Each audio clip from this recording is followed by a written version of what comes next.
Movement करनी है और मूवमेंट को करना है कंट्रोल। ठीक है, हमने अभी तक क्या समझ लिया है, मतलब लाइफ प्रोसेसेस के बारे में, मतलब ज़्यादातर चीज़ें हमने, जैसे न्यूट्रिशन कैसे होता है ये समझ लिया है ना। फिर इस न्यूट्रिशन से हम एनर्जी कैसे लेते हैं, रेस्पिरेशन का प्रोसेस समझ लिया। ठीक है, फिर हमने और दूसरा कि जैसे ट्रांसपोर्टेशन हो गया है ना, जो भी न्यूट्रिशन वगैरह है इन सब का ट्रांसपोर्टेशन समझ लिया हमने। वेस्ट मैनेजमेंट बॉडी के अंदर कैसे चल रहा है ये समझ लिया। क्या नहीं समझा है हमने कि ये सारी चीज़ें ऑटोमेटिकली चल कैसे रही हैं। ठीक है, और इन सारी चीज़ में एक चीज़ इन्वॉल्व है, मूवमेंट किसी न किसी चीज़ की। ठीक है, ज़्यादातर चीज़ों में कुछ तो सिंपली चल रही है कि मतलब जैसे किडनी का हमने समझ लिया था क्या, कि वो एक सीव है और सीव के थ्रू ब्लड पास हो रहा है, वो ऑटोमेटिकली चीज़ें हो जा रही हैं है ना, थ्रू नेचुरल प्रोसेसेस। लेकिन जैसे डिफ्यूजन वगैरह हो गया, इन सब से हो जा रहा है। लेकिन बाकी चीज़ें हम मूव कैसे कर रहे हैं, हमारी मसल कैसे मूव कर रही है, हमने मसल के टिश्यूज़ वगैरह समझ लिए, बट ये मूव कैसे करेगी है ना। हमारे पास दो तरीके होते हैं ये सारा काम करने के लिए। एक तो है इलेक्ट्रिकल ट्रांसमिशन का तरीका और एक है केमिकल ट्रांसमिशन का। लगभग पता है क्या कि हमारी बॉडी में इलेक्ट्रिकल ट्रांसमिशन हो या केमिकल ट्रांसमिशन हो, सबका पाथवे एक ही है, केमिकल। ठीक है, हमारी बॉडी में सिर्फ केमिकल्स हैं ये काम करने के लिए। ठीक है, तो कंट्रोल एंड कोऑर्डिनेशन में हमें ये दो चीज़ें समझनी है कि किस तरीके से केमिकल्स की वजह से ट्रांसमिशन हो जाता है, मैसेज एक बार को चला जाता है और फिर मूवमेंट इफेक्ट होती है। और दूसरी चीज़ न्यूरॉन्स कैसे फायर करते हैं कुल मिलाकर, है ना। ये हमें काम करना है। एक बार आपने नोट्स देखना है, नोट्स आ गए क्या, अपलोड हुए अभी तक नहीं हुआ ना। सुबह क्लास की सबसे बड़ी यही दिक्कत है, और कोई नहीं आता। मैं अगर वहाँ दे भी दूंगा ना नोट्स तो टाइम पर अपलोड नहीं हो पाएंगे। हाँ मैंने कोशिश करी थी, पर दिन में मेरी तबीयत ठीक नहीं थी, शाम तक मैंने अपलोड करवाए, मतलब अपलोड करने के लिए मैसेज करा, बट तब तक उनका टाइम हो गया था, घर चले गए सब। तो चलो टॉपिक डाल लो, एक नर्वस सिस्टम।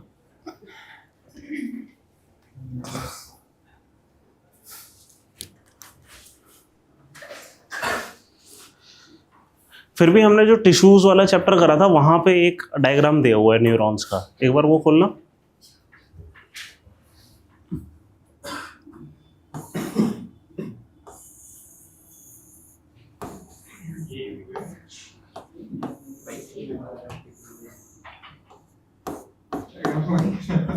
न्यूरॉन्स का डायग्राम टिश्यूज वाले चैप्टर में होगा, नर्वस टिश्यू लास्ट में होगा ना कहीं, है ना, ऐसे करके।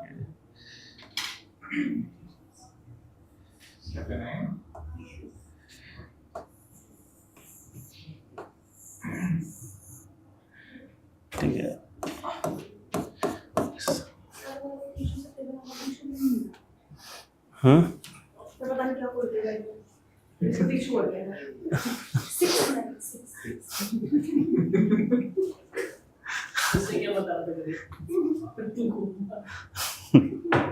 अच्छा, न्यूरॉन्स किस तरीके से होते हैं, मतलब नॉर्मल सेल की तरह ही होते हैं, एक न्यूक्लियस होगा, एक बॉडी होगा। ठीक है, फिर यहाँ पे टेंटिकल टाइप के कुछ चीजें निकली होती हैं, इसको हम कहते हैं क्या, डेंड्राइट।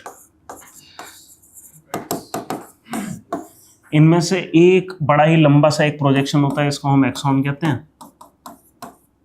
ठीक है, और जितना भी एक्शन हो रहा है नर्वस सिस्टम में वो इनकी फायरिंग की वजह से हो रहा है। हमने एक चीज देखी थी कि हर सेल की एक मेम्ब्रेन होती है, और मेम्ब्रेन के बारे में हमने क्या समझा था कि कोई भी जो मेम्ब्रेन होती है उसके दो तीन काम होते हैं। ऑब्वियसली एक्सटर्नल इंटरनल एनवायरनमेंट अलग करके रखना है, बट ये जो मेम्ब्रेन होगी वो सेमी परमिएबल होगी, है ना। सेमी परमिएबल का मतलब क्या था, हाँ, तो सेमी परमिएबल मेम्ब्रेन ही करती क्या है, सेमी परमिएबल मेम्ब्रेन ही करती क्या है कि कुछ चीज़ों को अंदर कर पाएगी, कुछ चीज़ों को बाहर कर पाएगी। यहाँ पे जो हमारा न्यूरॉन मतलब नर्वस टिश्यू है, जितना भी बना हुआ है, हमारे न्यूरॉन्स जो बने हुए हैं वो किस चीज़ के बने हुए हैं, बेसिकली फैट एंड प्रोटीन्स के। ठीक है, और उसी टाइप की इनकी जो मेम्ब्रेन्स हैं, और मेम्ब्रेन्स कर क्या पाती हैं, इनके जो मेम्ब्रेन है उसके ऊपर कुछ स्पेशलाइज सेल होते हैं जो कर क्या पाते हैं कि एक पोटेंशियल क्रिएट कर पाते हैं इंटरनल एनवायरनमेंट और एक्सटर्नल एनवायरनमेंट के बीच में, कि सोडियम एंड पोटेशियम आयंस का एक पोटेंशियल क्रिएट करते हैं कि उनको लगातार क्या करते हैं, पंप आउट करते रहते हैं, है ना। इसको किस तरह आप समझ सकते हैं कि एक बोट है, ठीक है, और यहाँ पे पूरी जो बोट है ना वो सेमी परमेबल मेम्ब्रेन टाइप की है, तो थोड़ा थोड़ा पानी आएगा अंदर। क्या कर रहा है ये जो सेल है, वो कर क्या रहा है कि उठाकर बकेट बाय बकेट पानी बाहर डाल रहा है, एक लगातार कांस्टेंट प्रेशर डिफरेंस बनाया हुआ है, ठीक है। होता क्या है कि अब यहाँ पे ट्रांसमिशन कैसे होगा, अब हम देखेंगे कि 2-3 टाइप के ट्रांसमिशन होते हैं, कि एक तो सेंसरी न्यूरॉन अलग होते हैं, ठीक है, ट्रांसमिशन के लिए न्यूरॉन्स अलग होते हैं। दोनों केस में होता क्या है, एक एक्शन पोटेंशियल इस चीज़ को कहते हैं। क्या होता है कि कहीं पे भी अगर इस न्यूरॉन को मैसेज पास करना है इधर से इधर, और बाय द वे ये जो एक्सॉन है ना 1-1 मीटर लंबे हो सकते हैं, ठीक है, और ये आपको मिलेंगे कहाँ, जैसे ये मसल की एंडिंग पे मिलेगा, यहाँ पे कहीं कोई न्यूरॉन आ रहा होगा, ठीक है, और ये चीज़ क्या है, ये चीज़ मैसेज लेके कहीं और, यहाँ पे मैसेज यहाँ तक ट्रांसमिट हो रहा है, ठीक है। हम मसल कैसे मूव करेंगे, एकदम से वहाँ से कोई एक्शन पोटेंशियल बना, ये पोटेंशियल डिफरेंस क्रिएट करा हुआ है, एकदम से मान लो हमने यहाँ से बड़ा सा होल खोल दिया, क्या होगा, बोट के अंदर एकदम से पानी भरेगा, ठीक है, और ये इमीडिएट एक्शन होगा, एकदम से पानी भरेगा और पानी हो जाएगा, ठीक है। ऐसे कुछ होता है कि यहाँ पे एकदम से अगर ये पोटेंशियल डिफरेंस हमने ये ब्रीच कर दिया, ठीक है, यहाँ पे कुछ प्रोटीन्स है जो ये काम कर सकते हैं कि जो आयंस का पोटेंशियल बना रखा है ना, कि सोडियम आयंस और पोटेशियम आयंस बाहर वो पंप कर रहे हैं, एकदम से उसको कोलैप्स कर देते हैं। उससे होता क्या है, पूरे इंटरनल एनवायरनमेंट में, पूरे न्यूरॉन के अंदर ये जो एक्सन है ना, ये बस इस तरह मानो कि ये एक ऐसा डेंड्राइट है, बस जस्ट लंबा सा हो गया, अदरवाइज अंदर का जो केमिकल कंपोजिशन है एकदम सेम है, ठीक है। एकदम से हमने ये पोटेंशियल डिफरेंस तोड़ा, होगा क्या कि पूरे के पूरे न्यूरॉन के अंदर पोटेंशियल डिफरेंस खत्म हो जाएगा। किस तेजी से खत्म हो सकता है, थ्रू द न्यूरॉन 0.002 सेकेंड्स के अंदर एक मैसेज यहां से वहां जा सकता है, ठीक है, इतने से टाइम में, ठीक है। अब ये मतलब बहुत छोटा टाइम है, हाँ नहीं सेल्स से ही तो टिश्यू बनते हैं, नहीं ये क्या है, ये सेल ही है, बट क्या है कि हम टिश्यू बार बार इसलिए कह रहे हैं क्योंकि कभी कभी क्या होता है, अक्सर क्या होता है कि एक दूसरा न्यूरॉन होता है जो आगे कनेक्टेड होता है मैसेज को पास करने के लिए। हाँ नहीं जरूरी नहीं है, हाँ 1 मीटर का सेल क्यों नहीं हो सकता। अब देखो जैसे एक एग है पूरा, ठीक है, ऑस्ट्रिच का एग है, वो पूरा एक एग एक सेल होता है ना, वो बहुत बड़ा है, ये तो कोई भारी भरकम सेल भी नहीं है, बहुत पतला सा है, तार जैसी, ठीक है। कितना थिक है ये, फ्यू मिलीमीटर कह रहा हूँ, सॉरी 1-8 मिलीमीटर मैक्सिमम थिक है, इससे ज़्यादा थिक हो ही नहीं सकता किसी भी तरीके से, इनफैक्ट माइक्रोमीटर्स में होता है इसकी थिकनेस, ठीक है। एक सेल है लेकिन एक इलोंगेटेड इसका बस एक एक्सॉन है, ठीक है एक ही सेल, हाँ जी। अभी बस इतना समझो, ये एक लंबा सा सेल है, आपको सेल्स, आपने वो जो रिकॉर्डेड लेक्चर्स वगैरह हो रहे हैं वो देख रहे हो, है ना, आपको सेल का मतलब पता है ना। सेल होता क्या है, बेसिकली एक मेम्ब्रेन और अंदर न्यूरॉन कुल मिलाकर, है ना, ये होता है। और बाकी के बचे हुए इससे को हम साइटोप्लाज्म कहते हैं। यहाँ पे कुछ ऐसे ऑर्गेनेलेज होते हैं जो सेल के फंक्शनिंग के लिए जरूरी है, ठीक है। और होता क्या है कि ये जो मेम्ब्रेन है कर क्या रही है, एक कि एक्सटर्नल एनवायरनमेंट इंटरनल एनवायरनमेंट में डिफरेंस क्रिएट कर रही है। और यहाँ पे न्यूरॉन्स के केस में क्या डिफरेंस है कि न्यूरॉन्स क्या कर रहे हैं, सिर्फ आयंस को पंप कर रहे हैं। आयंस कौन से, potassium ion K+, Na+, by the way इनको इलेक्ट्रोलाइट बोलते हैं, है ना। हम कहते हैं ना कि भाई एनर्जी कम हो रही है इलेक्ट्रोलाइट पी लें, ठीक है, वो वाली चीज़, ठीक है। क्यों, क्योंकि ऐसा करने से होता क्या है कि ये जो पोटेंशियल डिफरेंस है ना और ज़्यादा बढ़ता है और ज़्यादा तेज़ी से हम मतलब क्या है कि जो हमारे जितने भी सेल हैं, जितने भी फंक्शन कर रहे हैं, किसी ना किसी पोटेंशियल डिफरेंस पे खेल कर रहे हैं। मतलब ऐसा होता है ना, जैसे हम पानी से एनर्जी लेते हैं, कैसे ऊपर खूब तगड़ा डैम बना दिया, जितना ज़्यादा पोटेंशियल डिफरेंस उतनी ज़्यादा एनर्जी मिलेगी, लगभग ऐसे ही कुछ काम सेल्स कर रहे हैं, ठीक है। एनीवे वो हमारे लिए इंपॉर्टेंट नहीं है, हमारे लिए क्या इंपॉर्टेंट है कि यहाँ पे आयंस का डिफरेंस क्रिएट हुआ है, हमारे यहाँ पे हुआ क्या है, सेल के अंदर आयंस का डिफरेंस क्रिएट हुआ है, पोटेंशियल डिफरेंस क्रिएट हुआ है कि किसी वजह से यहाँ पे आयंस कम है, यहाँ पे आयंस ज्यादा है। ठीक है, अब हमने क्या करा, एकदम से ये जो पोटेंशियल डिफरेंस है इसको, ये जो बांध था हमने रोक रखा है ना आयंस को आने से, एकदम से वो गेट खोल दिए। जैसे गेट खोले एकदम से यहाँ पे जो कंसंट्रेशन थी K+ की बढ़ गई, और ये जो कंसंट्रेशन है वो पूरे इसमें यहां तक बढ़ गई बहुत तेजी से, आयंस फैल गए एकदम से। ठीक है, जैसे ही ये पोटेंशियल डिफरेंस कोलैप्स हुआ तो हुआ क्या, मतलब क्या है कि एक केमिकल मैसेज है ना जो यहां से यहां चला गया, वो मैसेज क्या था, वो था K+ यहां से उठा और यहां तक चला गया। कितने टाइम के अंदर, सिर्फ इतने से टाइम के अंदर 0.002 सेकेंड। ठीक है, दूसरे न्यूरॉन से, मतलब हाँ हाँ, अब इसकी जो नर्व एंडिंग है ये कहाँ पे इसको कहते हैं nerve ending by the way, है ना, ये कहां पर कनेक्टेड है, ये मसल्स से।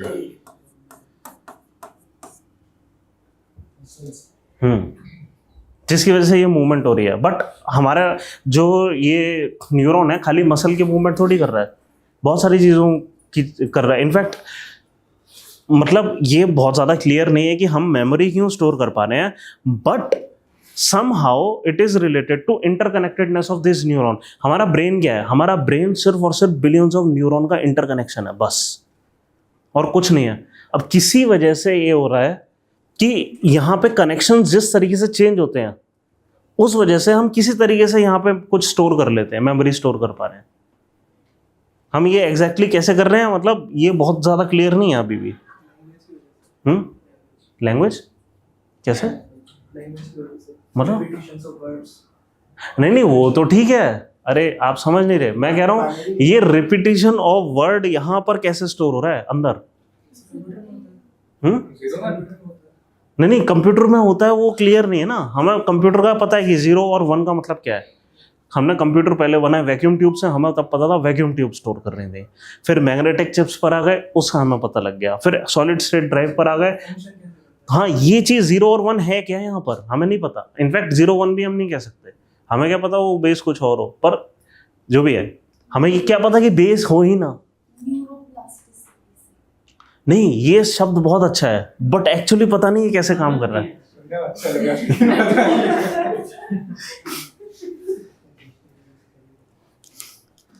ठीक है, तो हमें बहुत ज़्यादा अच्छी समझ नहीं है कि ये एग्जैक्टली काम कैसे कर रहा है। इनफैक्ट हमारा ब्रेन तो अभी तक ठीक से मैप्ड भी नहीं है, ह्यूमन ब्रेन ठीक से मैप्ड नहीं है। एक ब्रेन है जो अभी तक ठीक से मैप करा गया हमारे द्वारा। वैसे देखो नर्वस सिस्टम है क्या, इसलिए हम ब्रेन कम बोलते हैं, नर्वस सिस्टम कहते हैं कि यहाँ पे जो कलेक्शन इंटरकनेक्टेडनेस ऑफ न्यूरॉन्स है वो तो यहाँ हो गया ब्रेन, बट द पार्ट मतलब ये जो नर्वस सिस्टम है हमारा एक्सटेंड करता है ना। हम ये नहीं कह सकते कि ब्रेन बस यहीं खत्म हो जाता है, स्पाइनल कॉर्ड को भी हमें सेंट्रल नर्वस सिस्टम का हिस्सा मानना होता है। ठीक है, तो इसलिए जब भी हम, और ऐसा क्यों कर रहे हैं, इसलिए कर रहे हैं क्योंकि जब हमने जितने भी ऑर्गेनिजम्स हैं उनको समझा है, वहाँ पे कुछ एरिया होता है जहाँ पे इंटरकनेक्टेडनेस ऑफ न्यूरॉन्स ज़्यादा होती है, उसको हम ब्रेन बोल देते हैं। लेकिन इसका मतलब ये नहीं है न्यूरॉन कहीं नहीं होते, कोई ऑर्गेनिज्म में न्यूरॉन स्प्रेड आउट होते हैं, तो वो पूरी चीज़ कंट्रोल एंड कोऑर्डिनेशन का काम कर रही है। वो ऑर्गन जो कंट्रोल एंड कोऑर्डिनेशन का काम कर रहा है उसको हम क्या बोलेंगे, ब्रेन। ठीक है, ये स्प्रेड आउट भी हो सकता है, एक जगह पे न्यूरॉन्स इंटरकनेक्टेड एक जगह पे भी हो सकते हैं। अगर इंटरकनेक्टेड एक जगह पे हैं उसको हम साफ साफ ब्रेन बोलते हैं। ठीक है, अभी तक हमने जो करा है, मैं नहीं, सब कुछ ब्रेन के अंदर है। नहीं मसल मेमोरी का मतलब ये है कि हमारी मसल हमेशा एक पर्टिकुलर तरीके से एक्ट कर रही है, लेकिन वो इंफॉर्मेशन यहीं पे स्टोर्ड है, समझ रहे हैं। इनफैक्ट हम कई सारे तो रिफ्लेक्स एक्शन होते हैं, है ना, तो वो तो यहाँ पे भी स्टोर्ड नहीं है, वो तो सीधे ही रिफ्लेक्स एक्शन हो जा रहा है। रिफ्लेक्स आपके स्पाइनल कॉर्ड पे बन जाता है। ठीक है, चलो वो सारी चीजें समझेंगे। एक चीज, एक ना 2023 की न्यूज़ थी जिसपे 2024 में काफ़ी वो मतलब न्यूज़ बनाई थी कि अभी तक हमने एक फ्रूट फ्लाई का ब्रेन मैप कर लिया पूरी तरीके से। अच्छा यहाँ पे ना कुछ फैक्ट लिखो, रिसेंट कुछ न्यूज़ थी।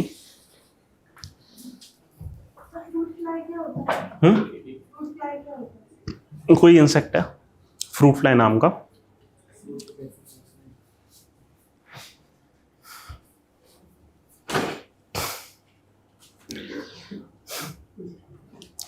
अच्छा ऐसा करते हैं पहले ना एक क्लासिफिकेशन लिखते हैं कि है क्या, है ना।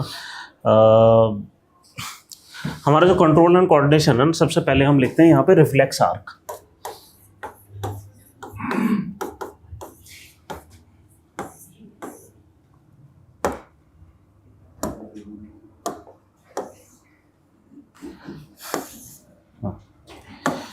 सबसे पहले रिफ्लेक्स आर्क लिखते हैं। रिफ्लेक्स है क्या कि इट इज एन एक्शन, देखो, परफॉर्म्ड विदाउट कॉन्शियस थॉट।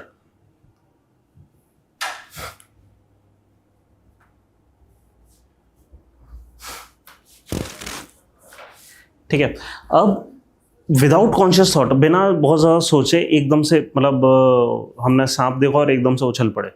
ठीक है, अब ये चीज़ कैसे हो रही है? ये हो रही है रिफ्लेक्स आर्क की वजह से। अब मैंने एक छोटा सा हिंट आपको दिया कि हमारा ब्रेन है, स्पाइनल कॉर्ड है, और ये पूरी चीज़ एक सेंट्रल नर्वस सिस्टम का हिस्सा है। ठीक है, हमारा एक तो सेंसरी ऑर्गन होगा कोई, ठीक है, और एक होगी मसल, ठीक है, जो कि ट्रिगर करेगी एक्शन। हम उछले मतलब कि किसी वजह से, मतलब सेंसेशन करी आंखों ने, ठीक है, और किसी वजह से एक आर्क बना और हमारी जो थाइस की मसल है वो एकदम से एक्टिवेट हो गई और हम एकदम से उछल पड़े।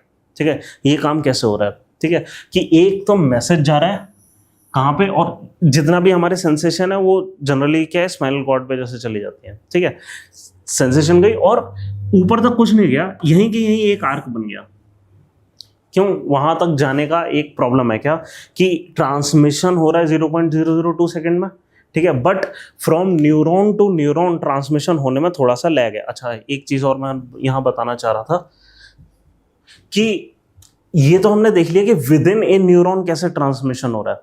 ठीक है, अब एक न्यूरॉन से दूसरे न्यूरॉन में कैसे ट्रांसमिशन होगा, इसके लिए एक आर्क बनता है। ठीक है, इसको साइनेप्टिक आर्क बोलते हैं कि इस चीज के डेंड्राइट्स इसके नर्व एंडिंग के साथ कनेक्ट होते हैं। ठीक है, एक केमिकल, अब क्या है कि यहाँ पे पोटेंशियल डिफरेंस क्रिएट हुआ। अच्छा, एक और चीज कि दो टाइप के न्यूरॉन्स है हमारे पास, एक सेंसरी और एक ट्रांसमिशन के लिए मोटर न्यूरॉन। ठीक है, और यहाँ पे जो सेंसरी न्यूरॉन्स हैं वो किस तरीके से काम कर रहे हैं कि जो मैसेज है हमारे पास यहाँ से आ रहा है और उस साइड को जा रहा है। ठीक है, तो आपको जो मैसेज मिलेगा वो इस साइड से मिलेगा और इस साइड में जाएगा। ठीक है, तो क्या होगा कि यहां पे पोटेंशियल डिफरेंस एकदम से क्रिएट हुआ। ठीक है, पोटेशियम आयंस आ गए इन नर्व एंडिंग तक। ठीक है, सेम ही स्ट्रक्चर आप अज्यूम करो यहां पर बना हुआ है, यहां पे पोटेंशियल डिफरेंस क्रिएट हुआ, यहां पर K+ आयंस आ गए। ठीक है, यहां पे केमिकल मैसेज गया, वो इसने रिसीव करा, यहां पे पोटेंशियल डिफरेंस ब्रेक हुआ, वो आगे ट्रांसमिट हुआ। ठीक है, ये जो सिस्टम है इसको हम क्या बोलते हैं? साइनेप्सिस। ठीक है, इस चीज को साइनेप्टिक गैप बोलते हैं। अगर ये साइनेप्टिक कोलैप्स हो गया पोटेंशियल डिफरेंस का, है ना, तो उससे क्या होगा कि हमारा जो मैसेज है वो आगे ट्रांसमिट होगा। अब जितने ज्यादा कनेक्शंस, यहां तो इमीडिएट है लगभग, ठीक है, यहां पे हल्का सा डिले है, विच मीन्स जितने ज्यादा कनेक्शन उतना ज्यादा डिले होगा हमारे रिस्पॉन्स में। ठीक है, लेकिन ये एवोल्यूशन स्टैंड पॉइंट से फिर तो जो बड़े जीव हैं वो तो एग्जिस्ट नहीं कर पाएंगे, है ना। क्यों? जहां पे छोटे जीव हैं वहां पे जो न्यूरॉन्स होंगे वो छोटे होंगे, ट्रांसमिशन में टाइम नहीं लगेगा, नंबर ऑफ इंटरकनेक्टेडनेस कम होगी, है ना। तो उससे क्या होगा कि छोटे जीव ज़्यादा सक्सेसफुल होंगे, बड़े ज़्यादा सक्सेसफुल नहीं होंगे। फिर बड़े कैसे पॉसिबल है? इसके लिए शायद ये एवोल्यूशनरी स्टैंड पॉइंट से इंपॉर्टेंट था, मतलब किसी वजह से ये एवोल्यूशन हुआ क्या कि ऊपर तक मैसेज जाए ही नहीं, एक न्यूरॉन यूं ले जाए, एक न्यूरॉन यहाँ से ले आए मैसेज, है ना। तो यहीं पे एक रिफ्लेक्स आर्क बन जाता है। ठीक है, इसको हम रिफ्लेक्स आर्क बोलते हैं। तो अब रिफ्लेक्स आर्क लिखो, reflex arc.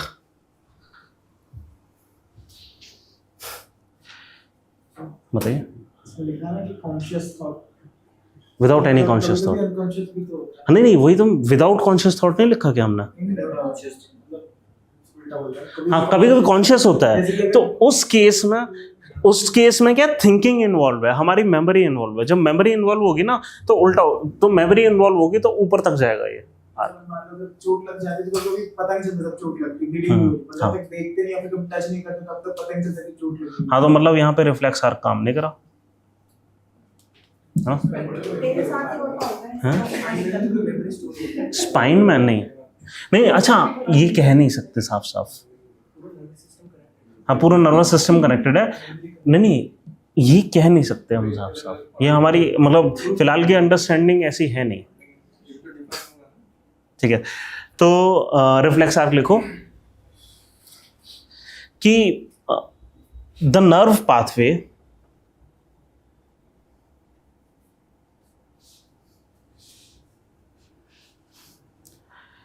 in the most simple coordination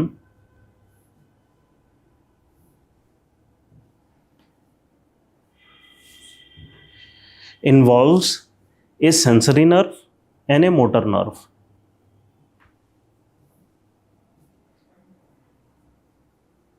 A sensory nerve and a motor nerve. Sensory nerve क्या करेगी, नाम से क्या पता लग रहा है ना, सेंस लेकर जाएगी। यहाँ पे हमने स्किन पे कुछ सेंस करा, ठीक है, और वो सेंस जो है वो उसका मैसेज वहां तक लेकर जाएगी। ठीक है, तो in it simplest form it consist of A sensory nerve और फिर एक मोटर नर्व, और मोटर नर्व का काम क्या है, मोटर एक्शन, एक्चुएटर का काम कर रही है वो। ठीक है, तो sensory nerve and motor nerve with a synapse in between, with a synapse in between। ठीक है, यहां पे शब्द इंपॉर्टेंट है, with a synapse in between, मतलब और ज्यादा न्यूरॉन्स को हमने इन्वॉल्व ही नहीं करा। एक मोटर नर्व और एक सेंसरी नर्व आपस में ही मतलब जो साइनेप्टिक कोलैप्स है आपस में ही हो गया, मतलब मैसेज गया वापस आ गया। ये सिर्फ 1 to 1 न्यूरॉन का जो ट्रांसफर है इसको हम क्या बोल रहे हैं, ये रिफ्लेक्स आर्क। ठीक है, तो दिस अच्छा बिटवीन ये this is known as reflex arc, this is known as reflex arc.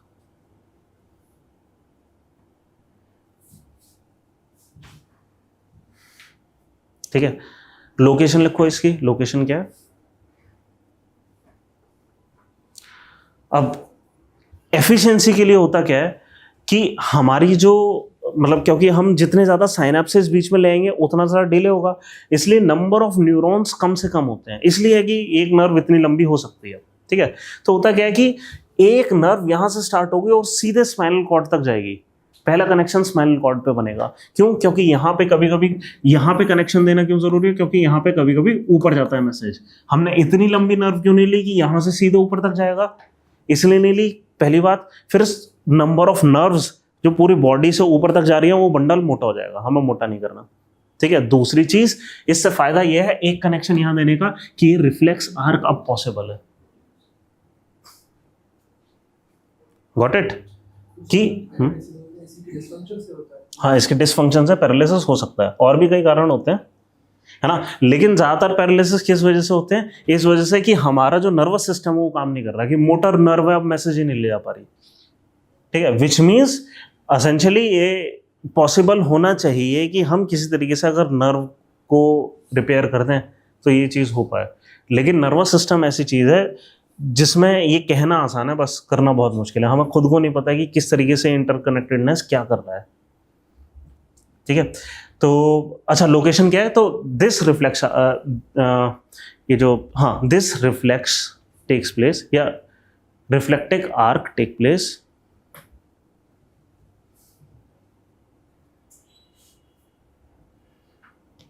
where the nerve first meets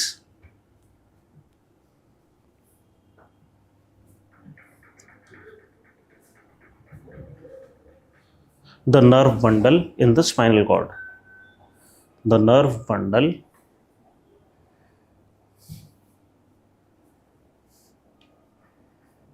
in the spinal cord. The nerve made up of proteins? नहीं, nerve तो एक cell है, जैसे सारी चीजें बनी होती है वैसे ये सेल बना होता है, बस क्या होता है कि नर्व को ना, क्योंकि इतना लंबा होना होता है तो हमें इसको शील्ड करके रखना है। अब प्रॉब्लम क्या है कि हमारी semi permeable membrane end to end जा रही है, सेमी परमिएबल मेम्ब्रेन यहाँ से यहाँ जा रही है, कोलैप्स कहीं पे भी हो जाएगा, फिर तो हमारा बड़ा एरोनियस सिस्टम हो जाएगा। ऐसा सिस्टम हमें नहीं चाहिए। इसलिए क्या होता है, यहाँ पे एक्स्ट्रा जो मेम्ब्रेन होती है ना, ये एक्स्ट्रा, इसको पता नहीं क्या माइलिन शीथ ऐसे करके कुछ कहते हैं, कि फैटी टिश्यू नहीं, मतलब फैटी एसिड्स से ये कवर्ड होती है, ताकि कोलैप्स यहीं पर ना हो जाए बस। ठीक है, तो मतलब हमने ये देखा कि न्यूरॉन्स में फैट ज़्यादा होता है इस वजह से। क्यों? क्योंकि इसको हमें बचा कर रखना है एक्सटर्नल एनवायरनमेंट से ज़्यादा, बाकी सेल्स के कंपैरिजन में। ठीक है, ठीक है। अब आते हैं हम ह्यूमन ब्रेन पर। ये हो गया रिफ्लेक्स आर्क। अब आते हैं ह्यूमन ब्रेन पे।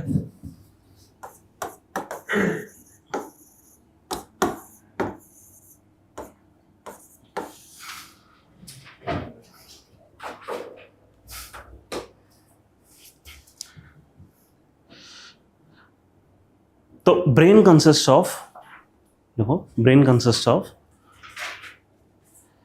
वास्ट नेटवर्क ऑफ, क्योंकि पूरा एक नेटवर्क है, vast network of interconnected neurons.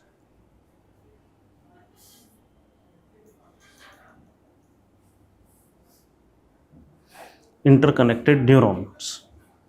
ठीक है, अब यहां पे ना एक शब्द हम यहां डालना चाहेंगे, कनेक्टोम।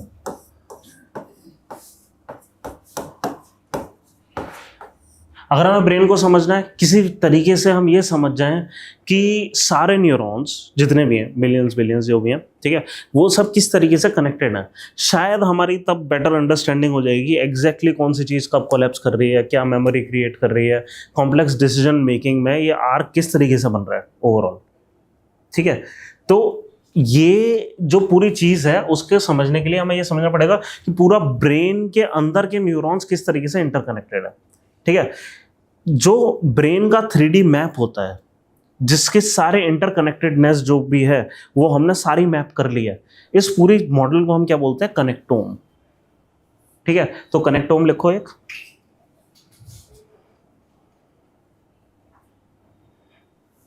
कनेक्टोम, a complete map of all the connections in the entire brain.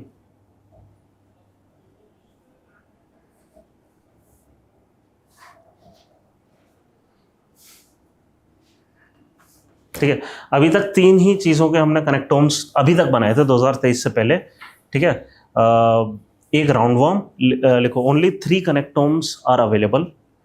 Only 3 connectomes are available to us.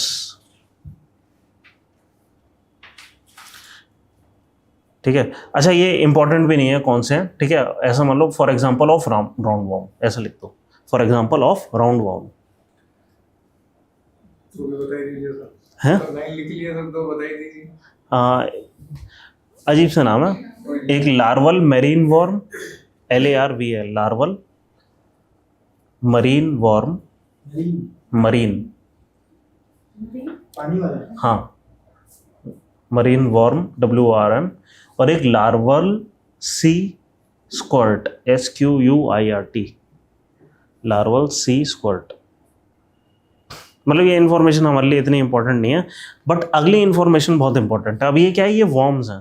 तो वॉर्म में क्या होता है, स्पेशलाइज्ड एरिया जहाँ पे बहुत ज़्यादा इंटरकनेक्टेडनेस ऑफ न्यूरॉन्स हो, वो इतना वेल डेवलप्ड नहीं होता। मतलब हम साफ साफ नहीं कह सकते यहाँ पे ब्रेन है। ठीक है, तो हम क्या करते हैं कि वहाँ पे न्यूरॉन के बंडल्स को मैप करना बड़ा आसान है। क्यों? Few hundreds to few thousands of neurons की इंटरकनेक्टेडनेस ही है जो पूरे वॉर्म को चला रही है। हमारी तरह इतना कॉम्प्लेक्स नहीं है, तो इनको मैप करना कोई मुश्किल नहीं था।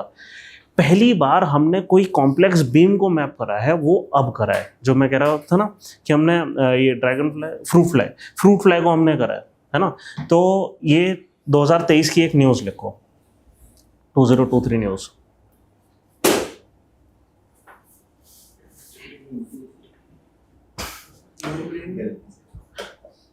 हद से ज़्यादा है। मतलब हमने, हमारे ब्रेन के कुछ पार्ट्स हैं जो कि मतलब 80-90% हमने मैप कर रखे हैं। ज़्यादातर ब्रेन का हमने इंटरकनेक्टेडनेस जो है वो मैप ही नहीं करी है। आसान नहीं है मैप करना, बहुत ज़्यादा है। ठीक है, तो कि a fruit fly connectome has been completed. Fruit fly connectome has been completed, which took more than 5 years.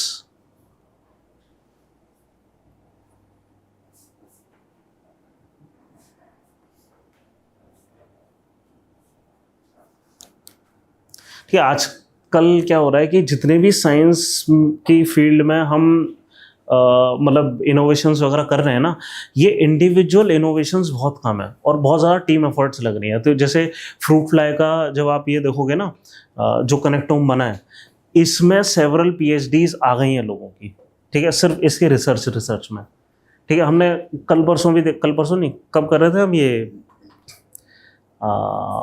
Protein synthesis वाला जो हम देख रहे थे, हैं? हाँ, तो आप देख रहे हैं कि प्रोटीन का जो स्ट्रक्चर है वो बनाने में सेवरल हंड्रेड्स ऑफ PhD चली गई। ठीक है, हमने कभी हेमोग्लोबिन का एक पहला प्रोटीन आया था कि हाँ, अब क्या है कि मतलब आप समझ रहे हो कि आज के जितने भी ये हैं मतलब रिसर्चेस हैं, वो इंडिविजुअल पे बेस्ड रह ही नहीं गए हैं। ठीक है, बहुत रेयर होता है कि कोई एक इंडिविजुअल बन के कोई चीज़ पूरी तरीके से बता दे। ये जो केमिस्ट्री ऑफ नोबेल प्राइज है 3 लोगों ने शेयर करा है। हाँ, और ये ना बड़ा वो है कि इस बार का जो फिजिक्स से रिलेटेड प्राइज है उसमें भी AI इन्वॉल्व था, केमिस्ट्री से रिलेटेड प्राइज है उसमें भी AI इन्वॉल्व है। हाँ, इनफैक्ट BBC ने ना जैसे नोबेल प्राइज अनाउंस हुए एक जोक मारा था कि this year's Nobel prizes goes to AI। नहीं, ऐसा नहीं है ना, AI को छोड़ दिया तो हम मतलब कुछ बना ही नहीं पाएंगे। AI को हम बता रहे हैं क्या करना है, तो फिर वो AI काम होगा अगर हम बता रहे हैं तो। वो एक टूल हो गया ना। ऐसे तो कंप्यूटेशनल मेथड्स हम कंप्यूटर ही यूज ना करें, क्यों? हमारे पार्ट ऑफ द कैलकुलेशन तो कंप्यूटर कर दे रहा है।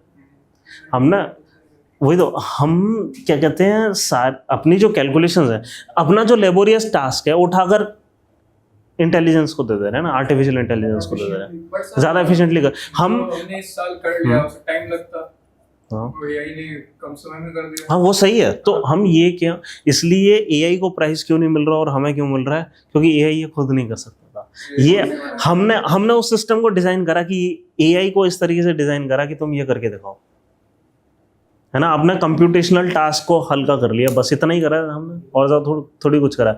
AI अभी भी कुछ काम नहीं कर सकता है क्या? वो इमेजिन नहीं कर सकता। ठीक है, हाँ, ऑल्दो इमेजिनेशन के लिए हमने एक AI बना ली है कि आपको पता है कि हम कैसे लर्न करते हैं। हम देखो, हमारे पास इतने चांसेस नहीं होते कि ये जितने भी हम, जैसे ये रिफ्लेक्स आर्क वगैरह बना, ठीक है, या हम मसल मेमोरी की बात कर रहे थे, मसल मेमोरी ऐसे ही तो क्रिएट नहीं हो जाती, हमें कई बार चीज़ों को प्रैक्टिस करना पड़ता है ना। हो सकता है उस वजह से न्यूरॉन्स कुछ इस तरीके से सेट हो जाते हो कि हमारा मतलब टेंडेंसी हो जाती है कि एक सर्टेन किसी मतलब स्टिमुलाई को हम किसी तरीके से ही रिस्पॉन्ड करेंगे और किसी तरीके से नहीं करेंगे, कुछ बन जाता होगा। ठीक है, अब हम मतलब ये बनता कैसे है? ऐसा नहीं है कि वो सारी चीज़ें हमने एक्चुअली प्रैक्टिस ही करी हैं। हम पूरे दिन अगर खेल कर आए हैं और किसी सर्टेन टाइप ऑफ गेम को खेल कर आए हैं, वो जो भी हमने सीखा है वो बार बार जब हम ड्रीमिंग स्टेट में होते हैं उस पॉइंट ऑफ टाइम पे रिपीट होता है, तो हमें इनफाइनाइट टाइम मिलता है उसको प्रैक्टिस करने का, है ना। और उस तरीके से हम, हो सकता है कि हम उस चीज़ में परफेक्ट हो जाएं। हमने इनफैक्ट AI के साथ अब क्या कर दिया है, हमने अलाउ कर दिया है कि वो ड्रीम स्टेट में काम कर पाए। मतलब मान लो हमने एक रोबोट बनाया, ठीक है, और उसको गिरने दिया कई बार ऑब्स्टेकल डालाकर। अब तो या तो वो ऑब्स्टेकल उसको दे दें हम एक्चुअली, और फिर वो गिर के सीखे। ठीक है, दूसरा तरीका हम क्या कर सकते हैं, हमने ऑब्स्टेकल कई बार देकर उसके दिमाग में फिजिक्स फिट कर दी कि फिजिक्स इस तरीके से काम करती है। अब हमने जितने भी उसके जो एक्चुएटर्स हैं, यहाँ जैसे मोटर न्यूरॉन काम कर रहा है ना, रोबोटिक्स में क्या होता है, इसको कहते हैं हम एक्चुएटर। एक्चुएटर क्या होता है, जो यहाँ पे मोटर्स वगैरह कुछ लगी होंगी, उन मोटर्स को ड्राइव करने वाले जो तार है उसको हम एक्चुएटर बोलते हैं। ठीक है, तो हमने क्या कर दिया, अब एक्चुएटर हटा दिया। ठीक है, अब क्या है, वो काम क्या कर रहा है, वो सिर्फ थिंकिंग का काम कर रहा है। ठीक है, कि अगर वो रियल सिचुएशन में होता तो वो इस तरीके से एक्ट करता। ठीक है, तो कहने का मतलब ये ड्रीम लर्निंग है, वो हमने एक्चुअली एआई को भी दे दी है फिलहाल। तो अल्फा जीरो में यही है। नहीं, ऐसा नहीं है। वो जब हम एआई करेंगे ना, तब इसको डिटेल में देखेंगे। इसको हम मतलब ये भी एक किस्म की रीइंफोर्समेंट लर्निंग टाइप का ही है। उसमें भी ना हमने कोई वो नहीं बताया था, जैसे स्टॉकफिश में पहले से ऐड किया था, अल्फा जीरो में नहीं करा था। वो अपने आप नहीं, दिया हमने क्या करा था, उसे 1200 रेटिंग के लेवल का प्लेयर बना दिया था। फिर उसे बेसिक नियम समझा दिए थे चेस के। ठीक है, और उसके बाद उसने गलती कर करके खुद से सीखा। अपने आप खेलते और अपने आप हाँ, तो उसमें भी काइंड ऑफ ऐसे ही कुछ। हाँ, ऐसे कुछ हो रहा है। बेसिक को दे दिया और खुद जान करके छोड़ दिया। बिल्कुल। ठीक है, इसको भी हम ड्रीम बोल सकते हैं ना।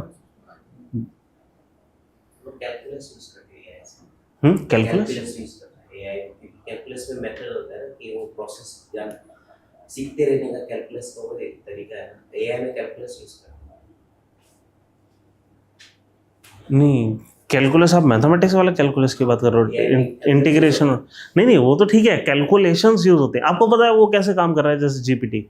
बट पता है, ये जब हम एआई करेंगे ना, तब करेंगे। ठीक है, ऐसे तो मतलब मैथ के बहुत सारे वो हैं, मतलब मैथ के बहुत सारे कॉन्सेप्ट्स यूज हो रहे हैं। सबसे ज़्यादा वेक्टर्स यूज हो रहा है इनफैक्ट। ठीक है, वो हम देखेंगे कैसे करेगा। मतलब मैं उसका सिर्फ हिंट दूंगा। वेबसाइट्स में आजकल ऐसे डिजाइन कर रहे हैं कि उसे ये रीड ही ना कर पाए। ये था चैट जीपीटी वेबसाइट से उठा के वो रीड करके वो बना पता वो फिर भी कर लेगा। नहीं, हाँ, एक चीज़ है कि ये लार्ज लैंग्वेज मॉडल पे काम कर रहा है, और सिर्फ और सिर्फ लार्ज लैंग्वेज मॉडल को डिफीट करने के लिए अगर हम कुछ क्रिएट करना शुरू करते हैं तो पॉसिबल है शायद। हम देखेंगे, फिर तभी देखेंगे। ठीक है, कि लार्ज लैंग्वेज मॉडल कैसे काम कर रहा है। ठीक है, जीपीटी या जितने भी आपके चैट बॉक्सेस होते हैं, वो सब एक ही मॉडल पे काम करते हैं, लार्ज लैंग्वेज मॉडल। पीछे सेट ऑफ टेक्स्ट को रीड करके प्रेडिक्ट करा जाता है, प्योरली प्रोबेबिलिटी का खेल है। प्रेडिक्ट करा जाता है कि नेक्स्ट सेट ऑफ शब्द क्या होने चाहिए, मोस्ट प्रोबेबल शब्द क्या होने चाहिए। फिर एक बार ये बन गया, फिर इन सारे शब्दों को लेकर फिर आगे का प्रेडिक्ट करा जाता है, आगे क्या होना चाहिए, है ना। प्रोबेबिलिटी पे काम कर रहा है वो। चलो खैर, अब लिखते हैं central nervous system, CNS। Actually central nervous system के ही दो पार्ट है क्या, एक तो ब्रेन और एक स्पाइनल कॉर्ड। अब स्पाइनल कॉर्ड दो काम कर रही है, एक तो हमारा रिफ्लेक्स आर्क बना रही है, ठीक है, और एक ट्रांसमिशन का काम कर रही है।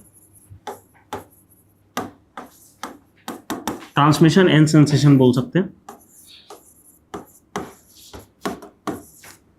ठीक है, अब ट्रांसमिशन सेंसेशन वैसे हमें अलग अलग नहीं लिखना चाहिए था। क्यों लिखने हैं, क्योंकि सेंसेशन टेक्निकली, मतलब यहाँ पे इसकी भाषा में, न्यूरॉन्स की भाषा में, सेंसेशन टेक्निकली इज व्हाट, कि जब सेंस हुआ, जो स्किन से स्पाइनल कॉर्ड तक गया मैसेज, इसको हम कहते हैं सेंसेशन। और ट्रांसमिशन किसको कहते हैं, स्पाइनल कॉर्ड से मसल तक गया, उसको कहते हैं, उस चीज को हम ट्रांसमिशन कहते हैं। तो ट्रांसमिशन एंड सेंसेशन ये सारी चीजें होती हैं, प्लस मतलब transmission of message to the brain.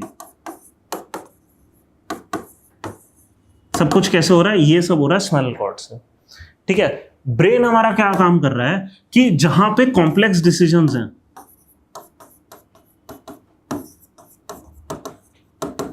जहां पे सिंपली ये रिफ्लेक्स आर्क से काम नहीं चलेगा, वो सारी चीजें जहां पे भी मेमोरी इन्वॉल्व है, वो सारा काम ये कर रहा है।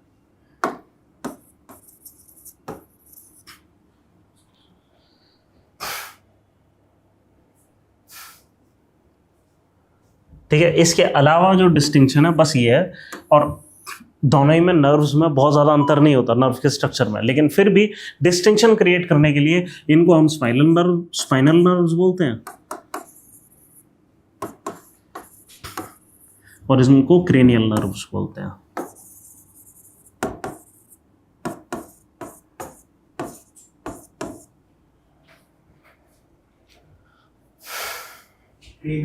हाँ, CRANIAL, क्रेनियल।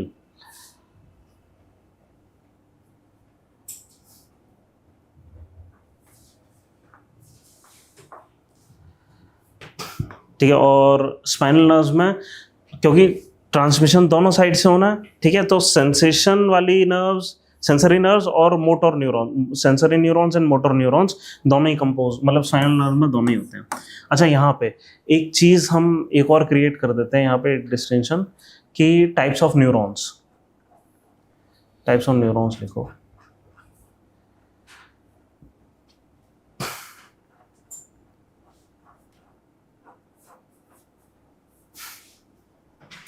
सबसे पहला सेंसरी न्यूरॉन,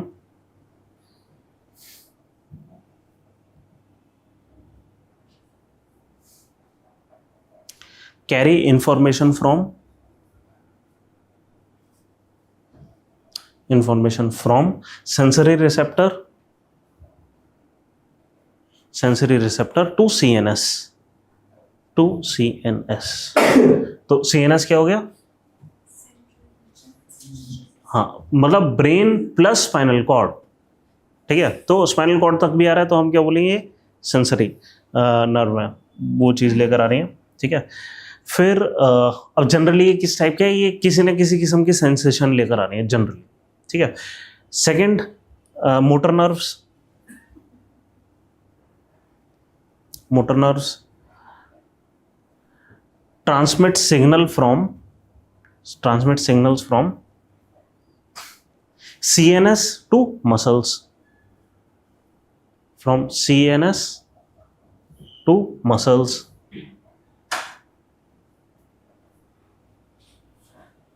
ठीक है। जनरली ये दो ही टाइप की नर्व्स होती हैं जो कि ब्रेन के बाहर हैं, ठीक है। इसके अलावा एक और है mixed nerves,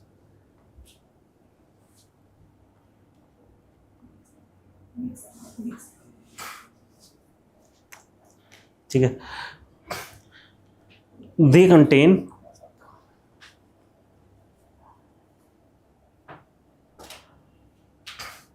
both type of nerves, ठीक है, मतलब ये फाइबर का एक बंडल होता है ना। नर्व्स हमेशा फाइबर की तरह होते हैं, फाइबरस टाइप का टिश्यू मानते हैं, बोथ टाइप ऑफ नर्व्स, ठीक है। इसके अलावा एक और है ऑटोमेटिक नर्व्स,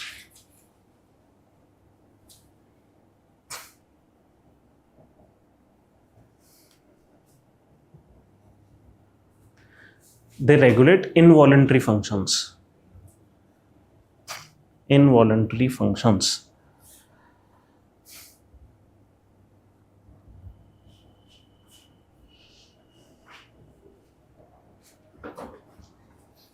अब ऑटोमेटिक नर्व्स में भी दो टाइप की होती हैं कि सिंपैथेटिक नर्व्स, पैरासिम्पैथेटिक नर्व्स।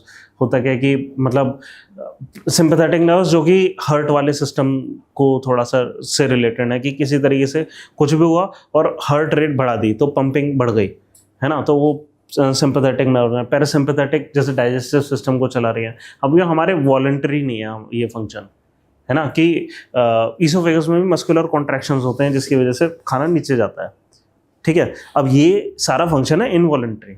अब वो कैसे काम कर रहा है, इसको हम जनरली क्या करते हैं कि मोटर नर्व और इस नर्व की जगह हम ऑटोमेटिक नर्व बोल देते हैं इसको, ठीक है, ज़्यादा अंतर नहीं है। पर न्यूरॉन्स सारे के सारे एक तरीके से ही काम कर रहे हैं, ठीक है, और कोई तरीका नहीं है। सर जो ह्यूमन इमोशंस होते हैं उसमें भी शायद न्यूरॉन्स का क्या, किसमें? ह्यूमन इमोशंस, इमोशंस में, हाँ। अब वो ये ना बहुत कॉम्प्लेक्स चीज़ है, यही तो कॉम्प्लेक्स है हमारे ब्रेन के अंदर कि ये कैसे हो रहा है, ठीक है। हमारे पास कोई तरीका नहीं है ये पता लगाने का अभी तक, या हमारे पास कुछ तरीके हैं मैप करने का। हमें ये पता होता है कि मतलब फलां किस्म की फीलिंग हुई और ये लाइट अप कर गया, इतना तो हमें समझ आता है। हमें ये नहीं पता कि अंदर ऐसा क्या चल रहा है, कि ऐसा क्या इंटरकनेक्टेडनेस है जिसकी वजह से ये हो पा रहा है, ठीक है। ब्रेन वाकई में बहुत कॉम्प्लेक्स है, बाकी हर टिश्यू से अलग है। क्यों? क्योंकि लिवर है, हमें पता है कि उसके कुछ पार्ट्स हैं, ठीक है, और वो पार्ट इस तरीके से काम करेंगे, वो इस तरीके से बने हुए हैं। वो सिंपल बायोमैकेनिज्म्स हैं जिनसे काम कर रहा है। ये बायोमैकेनिज्म सिंपल नहीं है, ये थोड़ा सा कॉम्प्लेक्स है, ठीक है। हमारे पास कुछ तरीके हैं करने के लिए, जैसे आप ये लिख सकते हो कि हम ये कैसे पता करेंगे कौन सा पार्ट किस तरीके से काम कर रहा है ना। हाउ टू स्टडी ब्रेन, ये टेक्निक्स टू स्टडी ब्रेन आप लिख सकते हो, हाउ टू स्टडी ब्रेन, हैं, आ गए, बढ़िया। तो नोट्स में देखो, लिखने की भी शायद ज़रूरत ना पड़े, ये पेज नंबर 64 पे जाओ।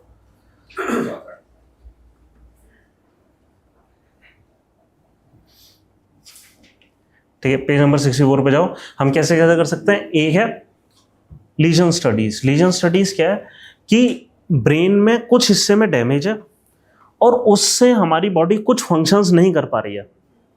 ठीक है, ब्रेन में कहीं लीजन है जिसकी वजह से हमारा बॉडी का कुछ हिस्सा काम नहीं कर रहा है, विच मीन्स कि ये हिस्सा था जो इससे एसोसिएटेड था, है ना। एक तरीका तो ये है।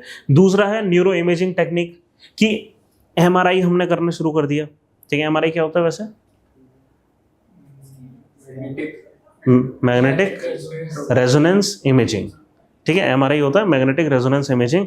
हम कर क्या रहे हैं? अब देखो, ये जनरली कहाँ पे काम आएगा? जहाँ पे भी मैग्नेटिक रिस्पॉन्स हाई हो। ठीक है, और ब्रेन वो एकदम एप्ट जगह है जहाँ पे हम इस चीज़ से कुछ ले सकते हैं। ठीक है, अब इस तरह सोचो कि मतलब इलेक्ट्रॉन तो हमारे पूरी बॉडी में कहीं ना कहीं होते हैं जो कि मैग्नेटिज्म को रिस्पॉन्ड करते हैं। तो हम क्या करते हैं कि बहुत हाई किस्म की मैग्नेटिज्म क्रिएट करते हैं, मैग्नेटिक वेव्स छोड़ते हैं। अब वो मैग्नेटिक वेव्स किस तरीके से एमआरआई किस तरह काम करता है, ये हम समझने की कोशिश कर रहे हैं। ये इसलिए अभी समझने की कोशिश कर रहा हूँ क्योंकि मेरे को नहीं समझ आ रहा कि आगे हमारे पास ये मौका लगेगा कि नहीं समझने का। ठीक है, कि हम करते क्या है कि हमने कुछ मैग्नेटिक वेव्स छोड़ी और ब्रेन के ऊपर छोड़ी, और दूसरी साइड ये कुछ अलग किस्म से मिली। उसने कुछ एक किस्म का मैप बनाया। उस मैप को डीकंस्ट्रक्ट करके एक 3D इमेज बना दी जाती है कि ब्रेन का स्ट्रक्चर कैसा हुआ, या किसी भी ऑर्गन को जो हमने वहाँ पे डाला है ना, उसका स्ट्रक्चर क्या होगा। ठीक है, अब एमआरआई में अच्छी बात क्या है कि हम लाइव एमआरआई कर सकते हैं कि हमने यूँ स्टिमुलस डाला हाथ के ऊपर, ठीक है, और ये जो सेंसेशन हुई वहाँ पे कुछ न्यूरॉन्स फायर हुए यहाँ पे। ठीक है, और एमआरआई में हमें बहुत अच्छे से पकड़ में आएगा। ठीक है, ये फंक्शनल एमआरआई में पकड़ में आएगा, नॉर्मल एमआरआई में नहीं आएगा। ठीक है, तो ये स्टडी होती है कुछ। फिर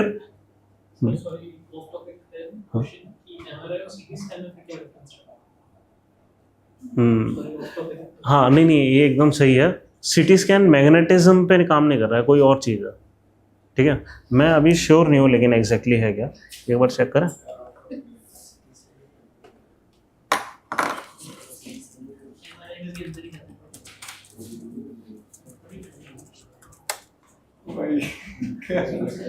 हाँ, ये एक्सरे पे काम कर रहा है।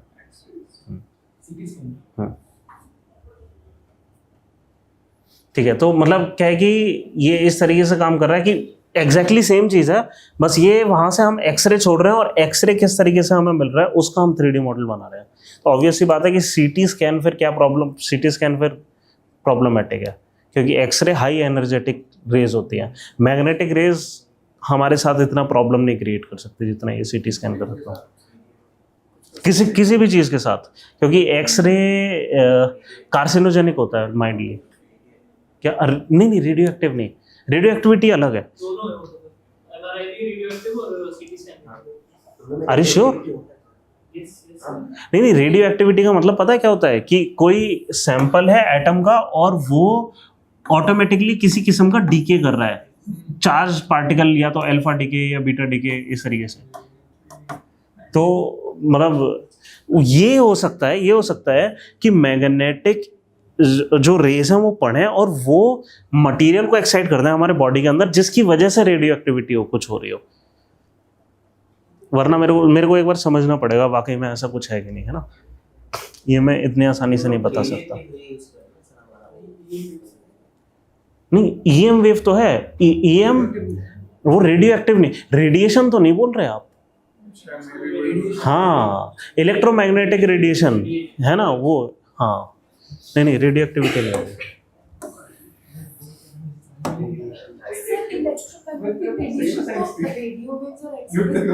दोनों ही हैं। हाँ, लेकिन एक्सरे हाई एनर्जेटिक बोला ना मैंने। जितना हाई एनर्जेटिक हो जाएगा उसके लिए उतना आसान हो जाएगा हमारे एटम्स के अंदर से यूं नॉकआउट करना इलेक्ट्रॉन्स को, है ना। विच मीन्स एटम का नेचर चेंज हो गया।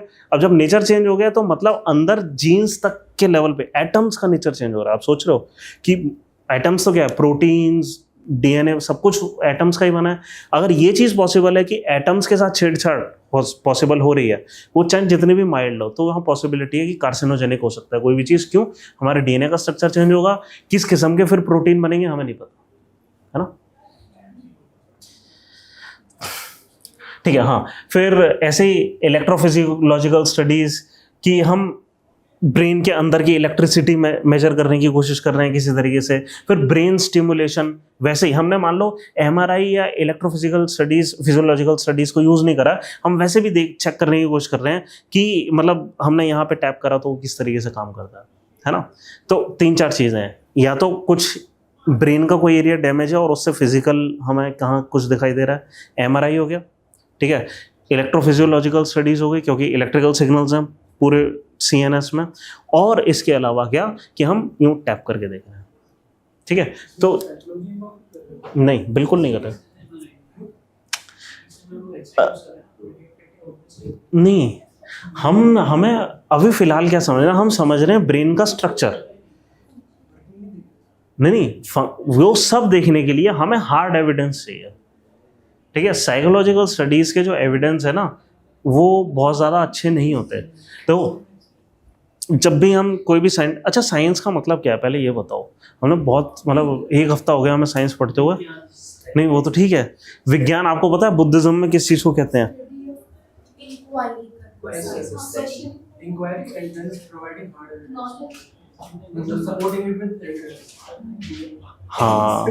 हाँ, थोड़ा सा ठीक है, बेटर है। मतलब किसी भी चीज़ को प्रूव करने के लिए हमें दो टाइप के प्रूफ पॉसिबल हैं, ठीक है। एक होते हैं डिडक्टिव मेथड, एक होता है इंडक्टिव मेथड। डिडक्टिव जनरली हम मैथमेटिक्स में यूज़ करते हैं, क्या कि हमने किसी तरीके से क्या कर दिया कि एक, जैसे मैथमेटिक्स में हम क्या करते हैं कि जैसे हमें एक एक्सियम पता है, पहले से एक एक्सियम पता है कि एक जो लाइन है उसके ऊपर जितना भी एंगल बनता है टोटल कहीं पे भी, वो 180 डिग्री बनता है ना। अब वो क्या है कि हमने कुछ डेफिनेशन बनाई एंगल्स की, और उस हिसाब से डिडक्टिवली हम ये प्रूव कर पा रहे हैं, है ना। वहाँ पे प्रूव होता है किस तरीके से, हमने एक इक्वेशन डाली और वहाँ पे कुछ आउटपुट निकला, ये LHS = RHS, कुछ प्रूव हुआ, ठीक है। ये तो हो गया डिडक्टिव मेथड। एक होता है इंडक्टिव, है ये इन्फरेंस, ये किस्म का। दूसरे किस्म का इन्फरेंस क्या होता है कि ये ना करके हम क्या करें कि हम एक्सपेरिमेंट्स करें कि हमने बॉल गिराई, ठीक है, और वो कुछ टाइम के बाद नीचे गई। फिर हमने इस साइड से बॉल गिराई, वो कुछ टाइम के बाद नीचे गई। यहाँ से गिराई, वो गई। लीनिंग टावर ऑफ पीसा से गिराई, वहाँ से नीचे गई, ठीक है। अब यहाँ पे इन सब पे इन सारी चीज़ों को एक्सप्लेन करते हुए मान लो हमने कोई मतलब खूब सारे एक्सपेरिमेंट करके एक प्रिंसिपल निकाला, ठीक है। साइंस किस तरीके से काम कर रहा है कि हम जनरली क्या कर रहे हैं, वेरिफिकेशन बाय एक्सपेरिमेंटेशन कर रहे हैं। जहाँ पे भी वेरिफिकेशन बाय एक्सपेरिमेंटेशन है मतलब साइंस इन्वॉल्व है, ठीक है। अब किसी भी चीज़ का वेरिफिकेशन करने के लिए हमें करना क्या होता है, अब यहाँ पे ना कभी कभी ये चीज़ न्यूज़ में आती है कि 3 सिग्मा प्रूफ, 5 सिग्मा प्रूफ, कुछ सुना है कभी सिग्मा? ज़्यादातर चीज़ जहाँ पे भी हम एक्सपेरिमेंटेशंस लेते हैं ना, वहाँ पे स्टैटिस्टिक्स अपने आप आ जाती है, ठीक है। अब स्टैटिस्टिक्स क्या है कि मान लो कि एक कोई सा भी सिंपल एक्सपेरिमेंट हम करने की कोशिश करते हैं, ठीक है। मान लो हम साइकोलॉजी की बात कर रहे थे, ठीक है, और साइकोलॉजी में मतलब एक्सपेरिमेंट हमने करने की कोशिश करी क्या कि मान लो कोई इस टाइप का हम प्रूफ देने की कोशिश कर रहा हूँ। कोई भी स्टेटमेंट साइंटिफिक हो सकती है, जैसे कि मान लो सुबह पूजा करके निकले, ठीक है, तो फाइनली दिन अच्छा गया। और मान लो हमने कोई तरीका निकाल लिया कि अच्छा दिन क्या है कि मतलब शाम को हमने लोगों से पूछा तुम्हारा दिन अच्छा गया या नहीं गया, ठीक है। एक्सपेरिमेंट डिज़ाइन करते हैं, ठीक है, हर किसी से पूछा, ठीक है, और उनसे बोला कि भाई from a scale of 1 to 10 अपने आप को स्कोर दो कि तुम्हारा दिन कैसा गया, ठीक है। ये एक साइंटिफिक सेटअप है, इसको हम साइंटिफिक सेटअप बोलेंगे, ठीक है। ये पॉसिबल है इसको टेस्ट करना। वो स्टेटमेंट्स जिसको आप टेस्ट कर सकते हैं उनको हम साइंटिफिक बोलते हैं। जिन स्टेटमेंट्स को आप टेस्ट नहीं कर सकते उनको हम नॉन साइंटिफिक बोलते हैं। फॉर एग्जाम्पल कोई नॉन साइंटिफिक स्टेटमेंट का एग्जाम्पल दे सकता है जिनको हम टेस्ट नहीं कर सकते, मतलब, है ना, कोई ऐसी स्टेटमेंट जिसको हम टेस्ट ही नहीं कर सकते। हाँ, जैसे नहीं माइंड तो चलो ठीक है, हाँ चलो ये मान लिया, या गॉड की एग्जिस्टेंस सीधा साइंटिफिक स्टेटमेंट ही नहीं है। है क्या? नहीं जानवरों से भी हो सकता है पूछा जा सके, हम किसी तरह कम्युनिकेट कर लें, वो फिर भी साइंटिफिक होगी। अब इसमें भी ये होता है कि हमने मतलब क्या कहते हैं जानवरों से पूछा, ये हो सकता है आज के हिसाब से ये पॉसिबल ना हो कम्युनिकेट करना, ठीक है, but theoretically it is scientific statement, है ना। हो सकता है हम कभी हमारे पास एपरेटस आ जाए, हम चेक कर लें। कुछ चीज़ों को चेक करने का थ्योरेटिकल एपरेटस ही पॉसिबल नहीं है। क्यों? गॉड बाय डेफिनेशन इनविजिबल है। ये जब जिस चीज़ को हम सेंस ही नहीं कर सकते उसके लिए एक्सपेरिमेंटेशन डिजाइन नहीं कर सकते, मतलब द स्टेटमेंट है ना कि the God exist is non scientific, ठीक है। What is scientific? कि मान लो सुबह पूजा करके निकले और दिन अच्छा गया, हम इसको टेस्ट कर सकते हैं। अब होगा क्या कि जब भी साइंटिफिक डेटा आता है ना वो इस टाइप का आता है नेचुरली। ज्यादातर लोग क्या करेंगे, इन द मिडिल एग्जिस्ट करेंगे। मान लो 6 नंबर दे दे रहे हैं, बहुत कम लोग होंगे जो 10 नंबर दे देंगे, बहुत कम लोग होंगे जो 1 नंबर देंगे, ठीक है। अब क्या है कि ये थोड़ा सा क्या है कि यहाँ पे लोग अपनी साइकोलॉजी पे भी जाएंगे, ठीक है। अब ऑब्वियसली मतलब जनरल साइंस ये कहता है कि भाई पूजा करके जाओ ना जाओ, हो सकता है जनरली कोई अंतर ना पड़े, बट फिर भी क्या होगा कि कुछ लोग बस इस तुर में कि भाई मेरा तो दिन अच्छा नहीं गया, आज मैं पूजा करके गया था, और कुछ लोग मैं पूजा करके गया था आज तो दिन बहुत अच्छा गया, साइकोलॉजिकली मान लेंगे। तो हमें उल्टी सीधी पीक्स मिलेंगी, बट ज़्यादातर एक्सपेरिमेंटेशन उसमें क्या होता है, ज़्यादातर पीक आपको सेंटर पे मिलती हैं। हाँ वो सब्जेक्ट वेरी करता है। हम क्या करते हैं, हम खाली एक काम करते हैं कि नंबर ऑफ एरर्स मिनिमाइज करने की कोशिश करते हैं, ठीक है। 95% of the time if our statement is correct, उसको हम क्या बोलते हैं कि ये मतलब वेरीफाइबल या ये ट्रू है, ठीक है। ऐसा होता है कि अब जैसे यहाँ पे मैं एक चीज़ कर रहा हूँ, ये वैसे बताने की ज़रूरत नहीं है, लेकिन कहीं कहीं ना ये न्यूज़ पे आता है। मैं चाहता हूँ कि ये न्यूज़ अगर ऐसे कभी भी आए कि जैसे ये था कि कोविड के टाइम पे बहुत चल रहा था कि कोवैक्सीन जो है वो 3 सिग्मा वेरिफिकेशन वाली वैक्सीन है, या ये जो सिग्मा वाली जो चीज़ है ना कई बार अकर करती है, ठीक है। मैं बस इसका एक इंट्यूशन देना चाह रहा हूँ कि एक बार को ये भूल जाओ कि हम ये इन स्कोर का बात कर रहे हैं, हम किसी भी चीज़ की बात कर रहे हैं। जैसे हम ये कह रहे हैं कि मान लो ये ग्रेविटी की बात कर रहे हैं कि ग्रेविटी कितनी आई, और 9.8 ज़्यादा टाइम हमें मिल रही है, कभी कभी हमें 10 मिल जा रही है, कभी कभी 9.6 मिल जा रही है, ठीक है। ऐसा कभी अक्सर होगा। अगर आपके ज़्यादातर ऑब्जर्वेशंस मीन, पता है सबको क्या होता है मीन? 10th में मीन और स्टैंडर्ड डेविएशन सबने पढ़ा होगा शायद, एक टर्म आई होगी, है ना। इसको कहते हैं मीन, म्यू, ठीक है। और क्या होता है, एक स्टैंडर्ड डेविएशन होता है। स्टैंडर्ड डेविएशन क्या होता है कि हम ये जो मिडिल है, मिडिल से स्क्वायर लेकर, ये मान लो कुछ डेटा यहाँ तक गया, कुछ डेटा यहाँ तक गया, वो जितना वेरिएशन हो रहा है उस वेरिएशन का डिफरेंस निकालेंगे, उसका कुछ स्क्वायर करेंगे, ठीक है। इस चीज़ को कहते हैं स्टैंडर्ड डेविएशन, उसका एवरेज लेते हैं, ठीक है।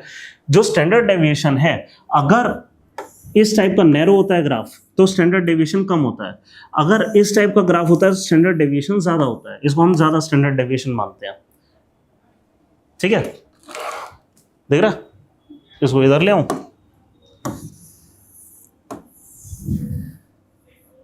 ठीक है।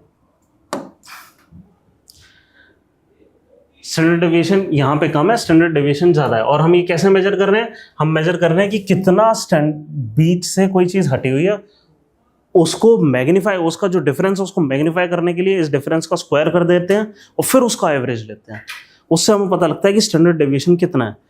अगर जो और स्टैंडर्ड डेविएशन को हम कहते हैं सिग्मा। जो भी स्टैंडर्ड डेविएशन निकल कर आता है वो इस टाइप का कुछ होता है, इसको हम सिग्मा कह देते हैं। इतना सिग्मा कुछ स्टैंडर्ड डेविएशन निकल कर आया, और चाहे कैसा भी ग्राफ हो, अगर 1 sigma mu minus sigma, standard deviation कोई नंबर निकल कर आएगा, अगर माइनस सिग्मा और प्लस सिग्मा के बीच में हम सारे ऑब्जर्वेशन ले लें, ठीक है, या प्लस सिग्मा से पहले के सारे ऑब्जर्वेशन ले लें, चाहे कैसा भी स्टैटिस्टिक्स हो, ठीक है। अगर आपने नेचुरली विदाउट किसी इंटरफेरेंस के ऑब्जर्वेशन लिया, 67% of the observations are included in mu plus sigma, ठीक है। 95% of observations are included in mu plus 2 sigma, 99.7% of observations are included in mu plus 3 sigma. ठीक है, ऐसा कुछ है कि मतलब कि अगर आपने टेस्ट, अगर कोई कह रहा है कि भाई मेरा जो रिजल्ट है वो 3 सिग्मा टाइप का रिजल्ट है, कोवैक्सीन का जो रिजल्ट था वो 3 सिग्मा टाइप का रिजल्ट था, मतलब कि जितने लोगों पे भी हमने टेस्ट करी उनमें पॉजिटिव रिजल्ट कितने लोगों में आया, वो 99.7% लोगों से ज्यादा थे। इसको कहते हैं 3 सिग्मा रिजल्ट। ठीक है, कुछ जैसे आइंस्टाइन्स थ्योरी ऑफ रिलेटिविटी, अब क्या है कि कभी कभी ये एरर्स क्यों आते हैं, सिर्फ इसलिए क्योंकि हम एक्सपेरिमेंट को एक्यूरेटली डिजाइन नहीं कर पाते। Theory of relativity 6 sigma result देती है, 99.4 बार 9 आता है और फिर 6 आता है एक। ठीक है, तो कोई थ्योरी कितनी स्ट्रांग है किससे पता लगता है कि कितना सिग्मा टाइप का रिजल्ट दिया है। ज्यादातर साइंटिफिक थ्योरीज जो हैं हम मानते हैं कि मिनिमम अगर 3 सिग्मा रिजल्ट नहीं आया उसको हम मतलब साइंटिस्ट कंसिडर करने से ही मना कर देते हैं। ठीक है, अब बायोलॉजी में 3 सिग्मा मानते हैं, फिजिक्स में तो 6 सिग्मा 7 सिग्मा मानते हैं वो। ठीक है, एरर होना ही नहीं चाहिए, एक बार एरर आया गलत मान लेंगे थ्योरी को। ठीक है, तो साइंस किस तरीके से काम कर रही है समझ आ रहा है कि एक्सपेरिमेंटेशन हम कर रहे हैं और हम ये मानकर चल रहे हैं जो भी हमने लॉ बनाया या जो भी हम स्टडी कर रहे हैं उसमें एक भी एरर नहीं होना चाहिए। एक एरर आया और पूरी थ्योरी गलत, हमेशा के लिए गलत। ठीक है, इस तरीके से क्या एक सेकंड हमें पास है थोड़ा सा टाइम, चलो गुड, ज़्यादा टाइम नहीं बिताया। पार्ट्स ऑफ ब्रेन पर जाओ, अपने नोट्स में ही आ जाओ। तो ये जितने भी तरीके हैं हमने 4-5 तरीके देखे कि हम कैसे पता लगा रहे हैं, है ना। अच्छा हाँ, आप कह रहे थे साइकोलॉजी हम क्यों नहीं कर रहे। साइकोलॉजी क्या है कि ये प्रॉब्लम दे रही है कि भाई कुछ लोग 10 देंगे, कुछ लोग 5 देंगे, हम वो ये 3 सिग्मा 4 सिग्मा कर ही नहीं पाएंगे उसमें। ठीक है, हमें क्या चाहिए, हार्ड एविडेंस चाहिए। हमने इलेक्ट्रिसिटी छोड़ी, यहाँ पे लाइट जला, इतने लेवल, इस लेवल का हार्ड एविडेंस चाहिए। ठीक है, तो हमने MRI करा, हमने यहाँ पे स्टिमुलेट करा और ये पार्ट ऑफ द ब्रेन जगमगा गया। ठीक है, ये है रियल एविडेंस, वो साइकोलॉजिकल एविडेंस कोई रियल एविडेंस नहीं है। ठीक है, तो पार्ट ऑफ द ब्रेन आ गए, सबसे पहले आ गए फोर ब्रेन क्या है कि हमारा जो सेंसरी सिस्टम है उसके काफ़ी करीब है एक तरीके से। जैसे आँख सबसे ज़्यादा वो लेती है, सबसे ज़्यादा न्यूरॉन्स लेती है। ठीक है, उससे सबसे पहले कनेक्ट होता है फोर ब्रेन। ठीक है, जितने रिसेप्टर यहाँ आँख में कंसंट्रेटेड हो कहीं नहीं है। ठीक है, तो forebrain forms the main thinking part. It has regions which receive sensory impulse from various receptors। ठीक है, यहाँ पे सेपरेट एरियाज हैं, हेयरिंग के लिए, स्मेल के लिए, साइट के लिए। कैसे पता लगा हमें, जैसे कि अगर साइट से रिलेटेड हमारे न्यूरॉन खराब हो गए हैं तो हमें पता है कि यहाँ पे कुछ होता है। ठीक है, इसका एक फंडस टाइप का एक टेस्ट होता है। ठीक है, क्या होता है कि कुछ लोगों की आंखें ज़्यादा बल्ज हो जाती हैं। ठीक है, वो क्या करती हैं कि पीछे जो रेटिना है वो पुश करता है और पीछे, और नर्वस बंडल को डैमेज कर देता है। जैसे नर्वस बंडल को डैमेज करता है, हमारे रेटिने सारे सही हैं, फिर भी हमें दिखना बंद हो जाता है। हमें पता है कौन से नर्वस बंडल को डैमेज करा, हमें पता है कौन सा एरिया है जो कि साइट से रिलेटेड है। ठीक है, नहीं, एक बार नर्वस बंडल डैमेज हो गया कुछ हो ही नहीं सकता। मतलब ये हमारे बॉडी के किसी भी सेल के लिए ट्रू नहीं है सिवाय न्यूरॉन्स के लिए, कि एक बार मतलब सिर्फ इतना हो गया ना, ये बंडल है और बंडल यूं दब गया, न्यूरॉन्स रिप्लेस भी नहीं हो सकते। बस इतना हो गया कि ये बंडल दब गया और बस उतने में डैमेज हो जाता है। ठीक है, तो डिफरेंट सेंसेशंस आर एसोसिएटेड। ठीक है, फोर ब्रेन और ये सब ठीक है। ठीक है, यहाँ पे जो सेकंड लास्ट पॉइंट है ये इंपॉर्टेंट है। This information is stored in brain. कौन सी इंफॉर्मेशन, सेंसेशन से रिलेटेड कई सारे रिसेप्टर्स से इंफॉर्मेशन आई, ब्रेन में गई, और ये जो इंफॉर्मेशन है ये ब्रेन में स्टोर होती है। या तो साइनेट वो जो रिफ्लेक्स आर्क बना है तो फिर ब्रेन तक गई ही नहीं, है ना। मतलब ऐसा हुआ, ये जो आर्क हमारा बना था साइनेप्सिस की वजह से, ये रिफ्लेक्स आर्क, सेंसेशन गई एक। अब क्या कि क्योंकि केमिकल सिग्नल है, ये ऑब्वियसली पॉसिबल है कि यहाँ से यहाँ कुछ गया, ये दोनों ही सेंसेशंस ऊपर भी गई होंगी, बट पहले एक आर्क बन गया। ठीक है, तो कभी कभी ऐसा होता है कि आपको एकदम से कुछ वो सेंसेशन हुआ, उसका रिफ्लेक्स आर्क बना, इमीडिएट एक्शन आया, लेकिन एक्शन लेने के बाद आपको समझ आया कि ये हुआ क्या। ठीक है, तो वो चीज पॉसिबल है। चुप रह, आता मारी प्लान। ठीक है, तो this information is stored in brain. We know that it is stored by changing connections between neurons or synapses, but it is still not clear how exactly this action takes place. ठीक है, कि exactly कैसे thinking चल रही है ये हमें नहीं पता. ठीक है, बस फिर नेक्स्ट आओ हैंड ब्रेन पे कि कंट्रोल्स इनवॉलंटरी एक्शन जैसे कि ब्रीदिंग, वॉकिंग वगैरह, ये भी सब कैसे समझ आए. वो 4-5 किस्म की स्टडी करी, हमें पता लगा कि ब्रीदिंग से रिलेटेड डिसऑर्डर्स हैं, अगर न्यूरॉन से रिलेटेड डिसऑर्डर हैं ऐसे हो रहे हैं. हमें ये नहीं पता कि, लेकिन फिर भी एग्जैक्टली कैसे हो रहा है, मैकेनिज्म नहीं पता है हमें. ठीक है, हमें ये पता है बस ये पार्ट इससे एसोसिएटेड है बस. ठीक है, बस यही है. अच्छा, यहीं पे फिर आता है ये जो न्यूरोलिंक वाली बात थी ना, यहाँ पे एक second, mapping of the brain, मैंने कहीं न्यूरोलिंक लिखा था. हाँ, 64 पे ही लास्ट में देखो, है ना, कि 2016 में एलन मस्क ने न्यूरोलिंक बनाई थी. अब न्यूरोलिंक है क्या? Uses electrical currents to monitor and stimulate brain activity. अब हमें ये पता है कि किस तरीके से इलेक्ट्रिसिटी पास हो रही है जब कोई किस्म का एक्शन हो रहा है. जब हमें पता है कि इस तरीके से इलेक्ट्रिसिटी पास होती है, अगर हम किसी तरीके से सेम वोल्टेज की इलेक्ट्रिसिटी किसी तरीके से जनरेट कर दें, ठीक है, तो हम क्या है कि न्यूरॉन्स का एक्शन मिमिक कर रहे हैं, तो हम उसी ब्रेन से वो काम करा सकते हैं कि जो हमें पता लग रहा है कि इससे होते हैं. आप समझ रहे हो कि हम करने की क्या कोशिश कर रहे हैं? 2 पार्ट हैं इस पूरी स्टडी के. पहला पार्ट ये है, हम समझने की कोशिश कर रहे हैं कि किस तरीके से इलेक्ट्रिकल सिग्नल जाएगा जब हम ये स्पेसिफिक टाइप का एक्शन लेते हैं. ठीक है, और वही टाइप का इलेक्ट्रिकल सिग्नल हमने छोड़ दिया खुद से आर्टिफिशियली जनरेट करके, हम एक्सपेक्ट करेंगे कि सेम ही एक्शन हो जाए, है ना. तो ये वो करने की कोशिश कर रहे हैं.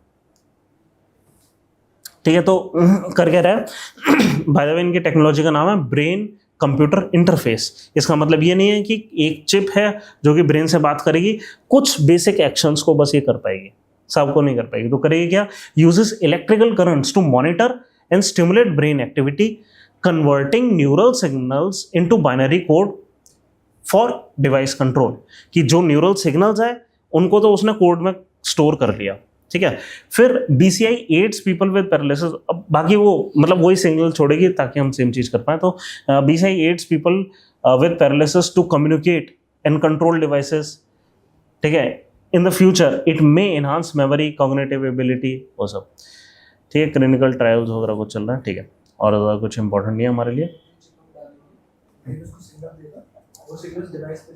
मतलब नहीं, ब्रेन सिग्नल नहीं देगा, ब्रेन अपना काम कर रहा होगा, ये स्टडी करेगा उन सिग्नल को कि किस तरीके से सिग्नल्स फायर हो रहे हैं.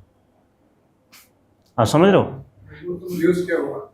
यूज की देखो, किसी को पैरालिसिस आ गया, वो अपने मोटर न्यूरॉन्स नहीं कर पा रहा, वो थिंकिंग कर रहा है, सब कुछ कर रहा है, मोटर न्यूरॉन्स को मान लो सिग्नल भी दे रहा है, बट नर्व डैमेज है, तो वो आगे सिग्नल पास ऑन नहीं हो पा रहे. बट ब्रेन तो पूरी तरीके से फंक्शनल है ना. हम क्या करें कि किसी तरीके से जो भी फंक्शनैलिटीज चल रही हैं उसको ही स्टडी कर लें खाली. आगे बेशक वो सिग्नल पास ऑन नहीं हो पा रहा है, हम फिजिकली हो सकता है किसी तरीके से पास ऑन करवा दें, कुछ कर दें. समझ रहे हो? मतलब कहने का मतलब है हम न्यूरॉन्स को बाईपास करने की कोशिश कर रहे हैं. हाँ, ये क्या है? चिप को किसी हार्डवेयर डिवाइस के साथ कनेक्ट करके कुछ हो जाए. हाँ, ये तो कर ही सकते हैं, है ना. मतलब क्या है कि यहाँ पे न्यूरॉन्स फायर कर रहे हैं, वो आगे पास ऑन नहीं कर रहा, तो हमने न्यूरॉन्स को बाईपास कर लिया, वो सिग्नल खुद से स्टोर कर लिया. हमने मतलब ये देखा कि अगर थिंकिंग ऐसी थी कि मेरे को ये चीज़ उठानी है.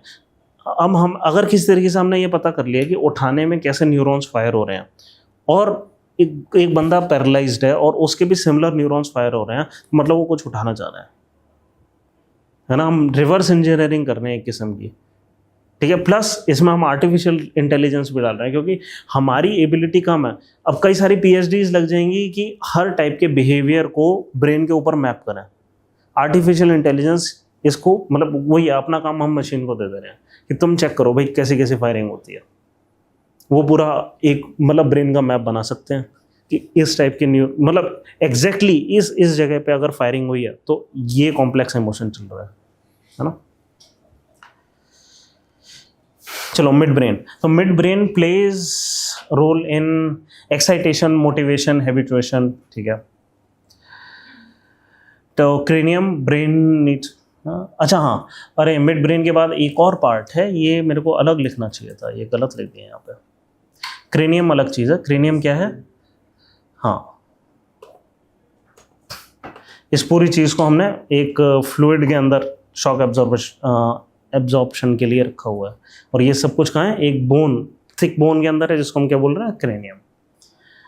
बस ठीक है, और कुछ इंपॉर्टेंट नहीं है, नेक्स्ट चलते हैं। Control coordination in plants. Obviously plant क्या है कि इस टाइप के ट्रिगर्स तो रखते नहीं है ना, उनको इस टाइप की मूवमेंट तो चाहिए नहीं, है ना। सीमिंगली जो ज़्यादा मूवमेंट करने वाले भी प्लांट्स होते हैं, उनमें भी नर्वस सिस्टम की ज़रूरत नहीं है ना, मतलब वो रिलाई नहीं कर रहे इलेक्ट्रिकल सिग्नल्स पे, ठीक है। वो किस चीज़ पे रिलाई कर रहे हैं, सिर्फ और सिर्फ केमिकल्स के ऊपर। किसी हाँ, तो हाँ, ये जितने भी हैं इनको न्यूरॉन्स की ज़रूरत नहीं है।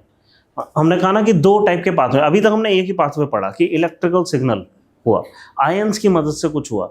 अगर आयंस की मदद से ना करके हम किसी तरीके से कुछ ऐसे केमिकल्स डालें जो सिर्फ एक टाइप के सेल्स पे एक्ट कर रहे हैं, दूसरी टाइप के सेल्स पे एक्ट नहीं कर रहे, ठीक है, तो इस तरीके से हम क्या कर सकते हैं, ग्रोथ को बढ़ा सकते हैं, ग्रोथ को रोक सकते हैं, और उसकी वजह से भी मूवमेंट पॉसिबल है, ठीक है। यहाँ पे ना ये सारा काम करने से पहले हम एक काम करना चाहेंगे कि यहाँ पे जो फोर्थ टॉपिक है ना, लिमिटेशंस ऑफ इलेक्ट्रिकल इम्पल्स, दिख रहा है ना, ये पढ़ो एक बार। क्या है कि लिमिटेशन क्या है इस टाइप के इलेक्ट्रिकल इम्पल्स की जो हमारा ब्रेन कर रहा है।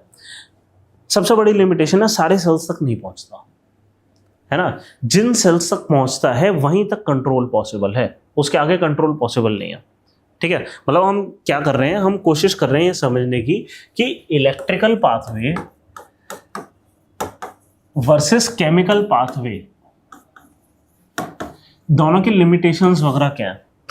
मान लो कि इस तरह सोचो, केमिकल पाथवे क्या हो गया, जैसे हमारे बॉडी में हार्मोन हो गए, ठीक है। अब क्या है कि देखो हमारी जो बॉडी है, ठीक है, हम जब बर्थ लेते हैं, ठीक है, उस पॉइंट ऑफ टाइम के बाद इमीडिएटली हम सेक्सुअल मैच्योरिटी नहीं चाहेंगे बॉडी की।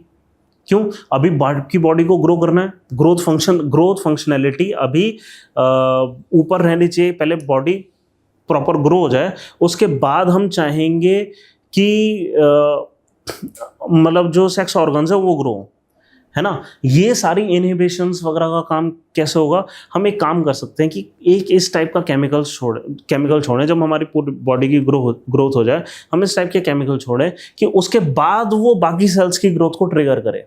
ये भी एक किस्म का कंट्रोल है कि हम चाह रहे हैं कि भाई किसी टाइप की चीज़ की ग्रोथ हम एक सर्टेन एज के बाद चाहते हैं, तो उस एज पे कुछ केमिकल छोड़ें जो खाली उसी सेल पे काम करता हो, है ना। केमिकल पाथवे क्या है कि केमिकल पाथवे सारे सेल्स पे एक साथ पहुंच रहा है, ठीक है, सबके पास एक बार पहुंच रहा है, लेकिन एक्टिवेट उन सेल्स को कर रहा है जहां पे वो जो हार्मोन है उसके लिए प्रोटीन है। अब वो किस तरीके से काम करते हैं हमारे हार्मोन्स, वो भी किस्म के या तो प्रोटीन है या फैट है हार्मोन्स, ठीक है। वो क्या करेंगे, वो भी उनका भी कोई रिसेप्टर है हमारे सेल के अंदर, है ना। वो रिसेप्टर हर सेल के अंदर नहीं है, जिस सेल के अंदर है खाली वही एक्टिवेट होगा, हर कोई नहीं होगा, राइट। तो केमिकल पाथवे क्या है, हर जगह काम कर रहा है, ठीक है, सारे सेल्स तक एक साथ पहुंच रहा है, लेकिन प्रॉब्लम क्या है, ये स्लो है। इलेक्ट्रिकल सिग्नल बहुत फास्ट है, ठीक है, लेकिन ये यूनिवर्सल नहीं है, सब पे नहीं पहुंचता, ठीक है, नॉट यूनिवर्सल।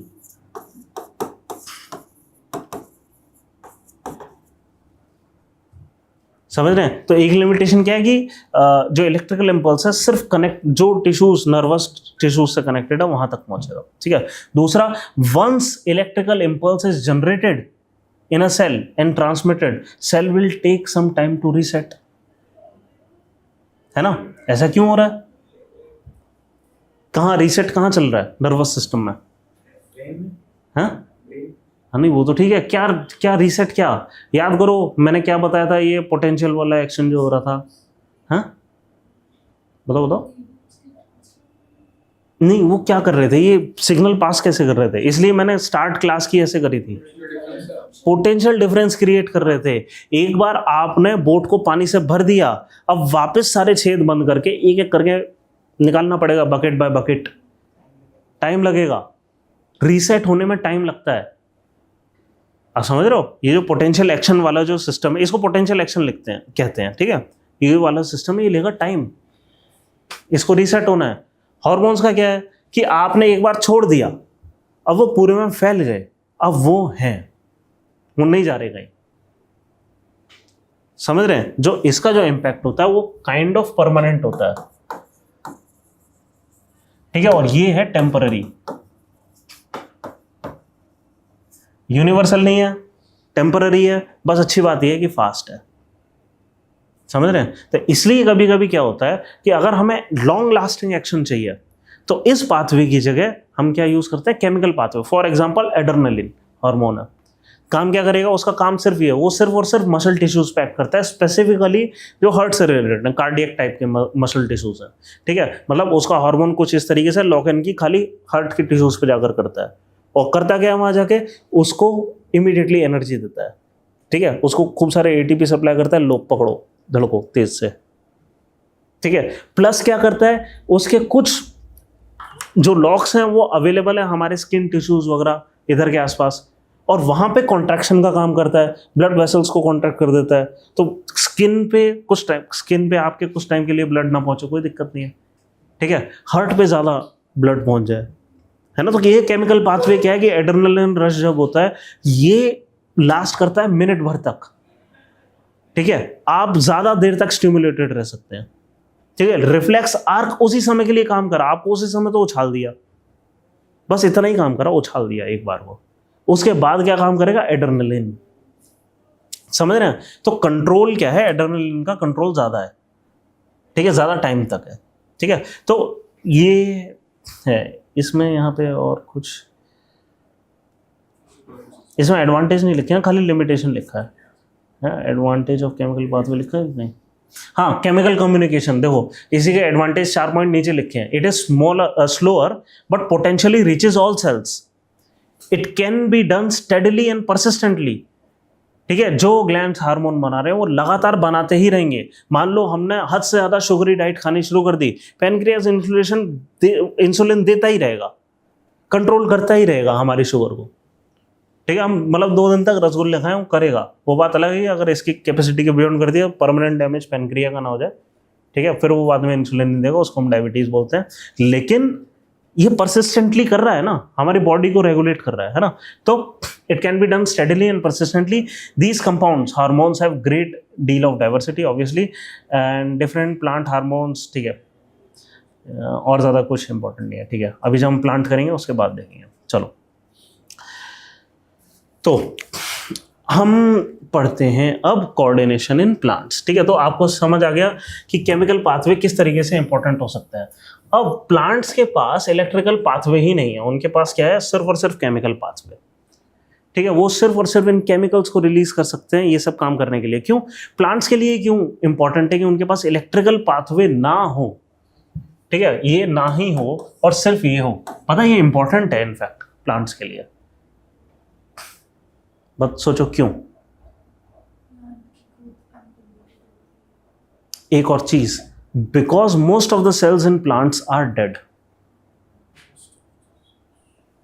फिर अब क्या करें, है ना। स्क्लेरन गायमा एक बार बन गया, उसके बाद वो डेड हो जाता है, उसके बाद वो खाली सेल वॉल का स्ट्रक्चर रह जाता है, हार्ड सेलुलोज स्ट्रक्चर है बस, और कुछ बचा ही नहीं, है ना। तो ये तो न्यूरॉन्स, ये तो खूब सारी एनर्जी का वेस्टेज है, प्लस न्यूरॉन्स एनर्जी ले रहे हैं। ये जो आयंस को पुश करने के लिए एटीपी की जरूरत होती है ना। एक आपको अगर पोटेंशियल बनाना है उसके लिए बहुत ज़्यादा एनर्जी लगेगी बॉडी में, ठीक है। ये प्लांट्स के लिए आसान नहीं है, वो तो वहीं खड़े होने के लिए मिनिमाइज एनर्जी मिनिमाइजेशन कोई प्लांट से सीखे, इससे कम एनर्जी कोई यूज़ नहीं करता, ठीक है। वो इतनी एनर्जी यूज़ कर बना देते हैं इनफैक्ट कि कार्बन स्टोर कर लेते हैं, है ना। हम सिक्वेस्चरेशन के लिए यूज़ कर रहे हैं। व्हाट इज कार्बन सिक्वेस्चरेशन वायुदेव? कार्बन सिक्वेस्चरेशन, कार्बन को कैप्चर करके रख दें हम। कार्बन डाइऑक्साइड खूब सारा हो गया, एक बहुत अच्छा तरीका क्या है? इतने फॉरेस्ट बनाओ, काटो, लकड़ी को स्टोर करके रख दो और फॉरेस्ट बनाओ, सारा कार्बन स्टोर हो गया, समझ रहे हो? सिंक हो जाएगा ना, कार्बन सिंक हो। हाँ, मतलब हमने कार्बन का सिंक्स, एक तो फॉरेस्ट क्या कार्बन के सिंक होते हैं क्योंकि कार्बन को एब्जॉर्ब करते हैं। हम कह रहे हैं कि सिक्वेस्टरेशन करना है, सिर्फ एब्जॉर्ब नहीं करना है, उसको स्टोर कर करके रख देना है। सबसे लोग क्या करते हैं, मतलब ये ना कई सारे ऐसे ओवर एंथुजियास्टिक साइंटिस्ट हैं जिनको ये कहना है कि हम किसी तरीके से कार्बन डाइऑक्साइड को कैप्चर करेंगे, ठीक है, और उसको स्टोर करके कहाँ के, मान लो अंडरग्राउंड हम डाल देंगे, कुछ कर देंगे, ओशन में डाल देंगे। एकदम फालतू का तरीका। नेचर ने सबसे बड़ी सोल्यूशन दिया है, क्या वो वुड बना देगा उसकी, उसको उठाओ स्टोर कर दो, ठीक है। ये हो गया carbon sequestration. Forest naturally carbon को सिक्वेस्ट्रेट करते हैं, है ना। तो क्या है कि वहां पे डायरेक्ट ज्यादातर चीजें हैं डेड, तो हमारे पास एक ही पाथवे बचता है, वो है केमिकल पाथवे। और अगर मूवमेंट देनी है तो सिंपल तरीका है मूवमेंट देने का, क्या कि मान लीजिए जैसे यहाँ पे सबसे पहली चीज एग्जांपल दिया टेंड्रिल्स का, है ना। टेंड्रिल्स क्या होते हैं, जैसे पी का प्लांट होता है, उसके ऊपर वो गोल होते हैं, बेल के ऊपर यूं तार से है ना चिपक जाते हैं, है ना। तो ये क्या है कि मान लो एक टेंड्रिल आई और उसने टच को महसूस करा, किसी चीज को टच कर दिया, है ना। जैसे टच हुआ वहां पे ग्रोथ इनहिबिट हो गई। सेंसेशन हाँ, महसूस कर सकते हैं। नहीं, मतलब सेंसेशन के लिए नर्व्स नहीं है ना, बट जैसे पोटेंशियल, मतलब किसी वजह से उन्होंने प्रेशर महसूस करा, वहां पे मान लो एब्सिसिक एसिड रिलीज हुआ, ठीक है, इनहिबिट करता है वो ग्रोथ को, तो दूसरी साइड ऑक्सीजन रिलीज हुआ, ठीक है, तो होगा क्या कि ये मुड़ जाएगी। मतलब ऐसी कोई चीज़ है, एक ऐसी तार है, यहाँ पे हमने कह दिया तुम ग्रो मत करो, यहाँ रुक गई ग्रोथ, और तुम ग्रो करो, तो होगा क्या, ये साइड बड़ी हो जाएगी, ये साइड छोटी रह जाएगी, उस साइड को मुड़ गया, है ना। और इस तरीके से टेंड्रिल क्या करते हैं कि ये उसके अराउंड गोल ट्रैप हो जाते हैं। हाँ, और क्योंकि यहाँ पे ये जो टेंड्रिल्स होते हैं ना, यहाँ पे एक तो ऑक्सिन हार्मोन होता है, प्लस यहाँ पे हमारे पास मेरिस्मेटिक टिश्यू काम कर रहे होते हैं। मेरिस्मेटिक टिश्यू याद करो, हमने पढ़े थे टिश्यूज में, हाँ, जो एक्टिवली ग्रो कर रहे हैं, है ना, जो मल्टीप्लाई कर रहे हैं, जो भी टोटीपोटेंट है फिलहाल, है ना, वो वाले। तो हो क्या रहा है कि मेरिस्मेटिक टिश्यू जो तेजी से ग्रो कर रहे हैं, प्लस इसमें हार्मोन रिलीज हो रहे हैं ये वाले, है ना। तो क्या हो रहा है कि ये चीज ज्यादा तेजी से हो पा रही है। इसलिए होगा क्या कि आप देखेंगे कि एक दिन के अंदर 3-4 टर्न मार लिए, ठीक है। आप सुबह देखेंगे कि ये नहीं था, शाम को देखेंगे ये है, ठीक है। तो ये चीज पॉसिबल हो पाती है। तो इसलिए क्या है, आप सोच रहे हो क्या कि उसने महसूस करा कि यहाँ पे एक रॉड है और उसके अराउंड वो चढ़ गया, इसको कैसे पता लगा कि चढ़ना है, ठीक है। तो यहाँ पे कोऑर्डिनेशन कैसे हो रहा है, उसके लिए कॉम्प्लेक्स न्यूरल लिंक्स की जरूरत ही नहीं है, सिंपली रिलीज ऑफ हार्मोन्स की वजह से ये काम ऑटोमेटिकली हो जाता है, पॉसिबल हो गया कोऑर्डिनेशन, ठीक है। ये काम करने के लिए हमारे पास 3-4 किस्म के हार्मोन्स होते हैं बस। इस पेज के लास्ट में देखो, हार्मोन्स इन प्लांट्स, सबसे पहले लिखा है auxin, synthesized at the shoot tip. इसको कहते हैं शूट, जो टॉप मोस्ट पॉइंट होता है उसको कहते हैं शूट। शूट की टिप पे सिंथेसाइज होता है, ठीक है।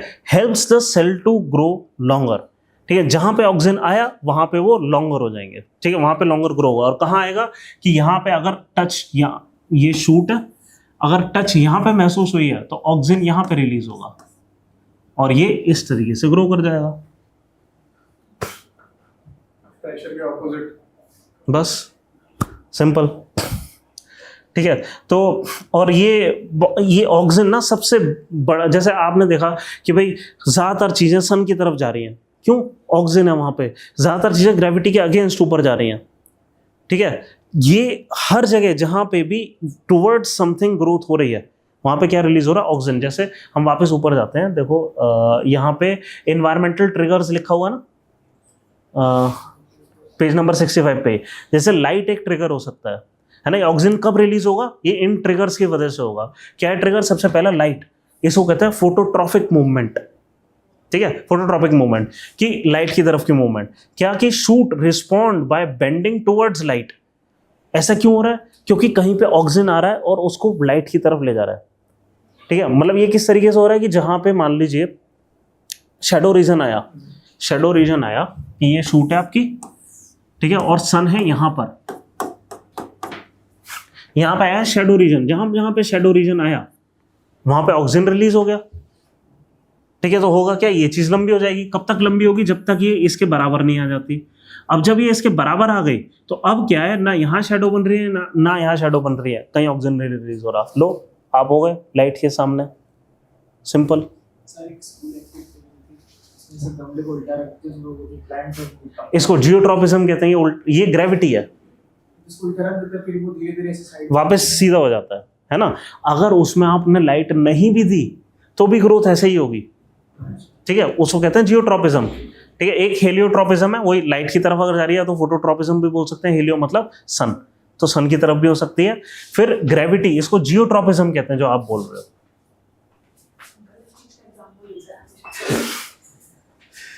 क्या कि कुछ शूट्स होती हैं, जैसे यहाँ पे लिखा है some shoots are positively geotropic, ठीक है, and roots are negatively geotropic, है ना। कि होगा क्या कि अगर कोई चीज, अब क्या कि ये तो फोटोट्रॉपिक है ना, ये जियोट्रॉपिक नहीं हुआ। जियोट्रॉपिक क्या हो गया कि स्ट्रेट ऊपर जाएगा, यहाँ तो बेंट हो गया ना।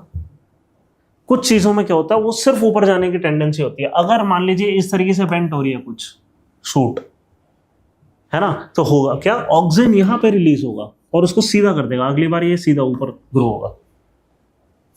ये तो हर प्लांट में होना चाहिए। हाँ, ज़्यादातर प्लांट्स में होता है। हाँ, ज़्यादातर प्लांट्स में टेंडेंसी होती है ऊपर की तरफ ग्रो करने की। क्यों ज़्यादातर प्लांट ऊपर की तरफ क्यों ग्रो करना चाहते हैं?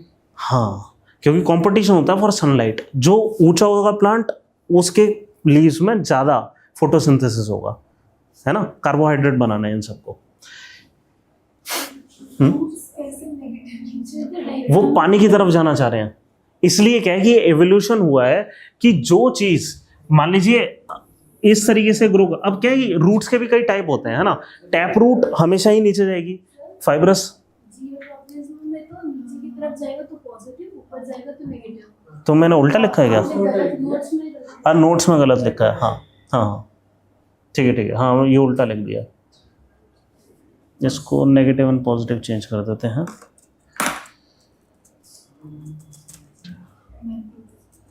मैंगो की रूट्स तो ऊपर आ जाती हैं, आपको पानी की तरफ जाती हैं। नहीं नहीं, वो इसी, अब वहाँ पे क्या है, वहाँ पे एवोल्यूशन अलग किस्म से काम करा है। क्या कि अगर अब रूट्स को एक और चीज़ चाहिए कि उनको ब्रीदिंग भी चाहिए। ब्रीदिंग क्यों चाहिए? क्योंकि वहाँ पे अक्सर क्या चीज़ हो रही है कि जैसे जो माइक्रो ऑर्गेनिज्म है, कभी कभी क्या कर रहे हैं कि किसी चीज़ के डिकम्पोजिशन करके सिंपलर न्यूट्रिएंट्स ऊपर दे रहे हैं। या इनफैक्ट जैसे राइजोबियम बैक्टीरिया था, है ना, वो न्यूट्रिशन दे रहा है। आप अगर लगातार पानी के नीचे हैं तो वो न्यूट्रिशन नहीं मिलेगा, ठीक है। प्लस रूट के भी सेल लिविंग सेल हैं, उनको भी चाहिए ऑक्सीजन वगैरह, है ना, उनका पूरा मेटाबॉलिज्म रुक जाएगा। तो क्या है कि वहां पे एक अडेप्टेशन हो गई है कि रूट्स डेल्टाइक रीजन में, इंडिया के डेल्टा, और ये मैंग्रोव्स में सिर्फ इंडिया के मैंग्रोव्स में होता है ऐसा। क्या कि जो मैंग्रोव्स हैं सुंदरबन वाले, उनकी जो रूट सिस्टम्स हैं वो कभी कभी ऊपर आ जाती हैं। इसकी टैप रूट वगैरह सब कुछ होगी, फाइब्रस रूट वगैरह जो भी होगा, प्लस कुछ रूट्स ऊपर आ जाएंगे। नहीं, हमने जितना वो देखा कि जितना पानी से दूर जाएगा वो रूट उतनी ही अंदर चली जाएंगी। मतलब जितना पानी के पास रहेगा उतना ही रूट्स ऊपर रहेगी, ऐसा कुछ। मतलब हाँ, जितना पानी के पास, मतलब नहीं, आप एकदम सही कह रहे हो। मैं भी तो वही समझा रहा हूँ कि इस तरह सोचो कि ये हमारा लैंड है, ये है हमारा पानी। आप जितना पानी की तरफ चले जाएंगे उतना ये ऊपर जाएंगे ना। क्यों? हाँ, क्यों जाएंगे? और नीचे चले गए तो और ऊपर जाएंगे। क्यों जाएंगे? उनको हवा चाहिए ना, इसलिए तो ऐसा हो रहा है। जितना आप पीछे चले जाएंगे उतना इसको ऊपर जाने की जरूरत ही नहीं है। प्लांट को, प्लांट की रूट को ऊपर जाने की जरूरत नहीं है। पानी से कुछ अडेप्टेशन हुआ। हाँ, मतलब पानी से अडेप्टेशन, वो एक किस्म का अडेप्टेशन है कि हमें रूट को फिर भी क्या चाहिए, हवा, और उस हवा को पाने के लिए एक अडेप्टेशन हुआ है मैंग्रोव्स में, ठीक है। और ये सुंदरबन के मैंग्रोव्स में ही हुआ है, हर जगह मैंग्रोव्स में नहीं होता। हर जगह मैंग्रोव्स पानी के अंदर होते नहीं। हमारे यहाँ पर ऐसे कि इंटरटाइडल जोन, क्योंकि सुंदरबन में इंटरटाइडल जोन बड़ा है क्योंकि बहुत ज़्यादा फ्लैट है। ये तो मैंने कुछ ज़्यादा ऐसा बना दिया ना, सुंदरबन है क्या, तो ऐसा है कि टाइड यहाँ तक आती है, यहाँ तक ऐसे बहुत अंदर तक पानी आ जाता है ना। और इस पूरे पे क्या है, ये पूरा इलाका है फॉरेस्टेड। दुनिया में कभी ऐसा नहीं होता कि भाई इतना मतलब इंटरटाइडल जोन में इतने अंदर तक फॉरेस्ट एग्जिस्ट कर रहा है। इंडिया में क्यों हो पाया कि इस तरीके का बस ये अडेप्टेशन आ गया। ठीक है, फिर हो गया केमोट्रोपिज्म कि जैसे ग्रोथ टुवर्ड्स पोलन ग्रेन है ना, ये क्या हो गया, ये केमोट्रोपिज्म हो गया कि हमने कुछ केमिकल वहाँ पे रिसीव करे और उसकी तरफ ग्रोथ होना शुरू हो गया, ये केमोट्रोपिज्म हो गया। और फिर हाइड्रोट्रोपिज्म, सिर्फ हाइड्रोट्रोपिज्म होता है जहाँ पे एब्सिसिक एसिड होता है यूज कि किसी चीज़ को पानी की तरफ ले जाने के लिए। ठीक है, अब देखो हार्मोन्स एंड प्लांट्स में हम वापस आते हैं। 4 किस्म के हार्मोन्स हैं मेनली जो एनसीईआरटी ने कवर करे थे। एक तो ऑक्सिन हमने देख लिया कि जहाँ पे भी आएगा उसके अपोजिट साइड ग्रोथ हो जाएगी। ठीक है, इसमें लास्ट वाला देखो एब्सिसिक एसिड, ये इनहिबिट करता है ग्रोथ, ये जिस साइड आ गया उस साइड को मुड़ जाएगी कोई भी चीज़। 2 चीज़ें हो सकती हैं मोड़ने के लिए, क्या, एक अगर इस साइड हमें मोड़ना है या तो यहाँ ग्रोथ हो जाए तो ऑक्सिन, या फिर यहाँ पे ग्रोथ रुक जाए एब्सिसिक एसिड। ठीक है, तो कई जगहों पे क्या होता है कि एब्सिसिक एसिड एक काम कर रहा होता है इनहिबिट करने के लिए ग्रोथ को, वो मोड़ देता है किसी चीज़ को। ठीक है, तो इसके अलावा गिबरेलिन है कि प्रमोट स्टेम ग्रोथ, और फिर साइटोकिनिन्स सेल डिवीजन के लिए, तो फ्रूट्स और सीड्स में साइटोकिनिन्स रिलीज होता है, वहाँ पे सेल डिवीजन ज़्यादा तेजी से होता है। बस यही है। इसके अलावा फिर आते हैं हार्मोन्स इन एनिमल्स कि हमारे अंदर कैसे हार्मोन होता है, एकदम सिमिलर तरीके से। और अच्छी बात क्या है, प्लांट्स के अंदर एक बार हार्मोन रिलीज हो गया वो पूरे प्लांट के थ्रू जाना बहुत मुश्किल है। वहाँ पे कहाँ रहेंगे हार्मोन्स, सिर्फ वहाँ पे जो लिविंग पार्ट है, जहाँ पे मेरिस्मेटिक टिश्यू है, जहाँ पे स्क्लेरेनकाइमा बन गए, वहाँ पे तो नहीं हो पाएगा। ठीक है, परमानेंट, क्योंकि ज़्यादातर टिश्यू फिर डेड हो जाते हैं बनने के बाद। तो जहाँ पे अभी भी शूट है जनरली वहाँ पे काम हो रहा होता है हार्मोन्स का, या तो एकदम टिप की शूट पे या रूट की शूट पे। ठीक है, आइदर एंड्स पर। हमारी बॉडी में क्या है, क्योंकि सारे सेल लिविंग होते हैं इसलिए बहुत आसानी से हार्मोन्स को ब्लड स्ट्रीम के अंदर रिलीज करा जा सकता है और पूरी बॉडी में एक साथ पहुंचाया जा सकता है। ठीक है, लंबे टाइम के लिए। तो hormones that are part of endocrine system form second way of control and coordination. ये केमिकल मैसेंजर्स की तरह होते हैं। ठीक है, ये सब ठीक है। हाँ, हार्मोन्स 2 टाइप के होते हैं, एक तो प्रोटीन बेस्ड जैसे कि इंसुलिन, ग्रोथ हार्मोन। ठीक है, फिर स्टेरॉइड हार्मोन्स जो कि फैट बेस्ड हो गए। ठीक है, बस यही है। यहाँ पे ना हमने एक ये टेबल बना दी है ज़्यादातर हार्मोन्स की। ठीक है, बॉडी के, तो देख पा रहे हैं आप, टेबल है ना। जैसे पेनक्रियास है, वो क्या देंगे, इंसुलिन, और फिर उसके बाद डिजीज लिख दिया। अगर इंसुलिन नहीं आ रही है तो उसको हम क्या बोलेंगे, डायबिटीज़, या तो टाइप 1 या टाइप 2। ठीक है, और फिर उसके कॉजेस क्या हैं कि ये इंसुलिन कम क्यों हुआ।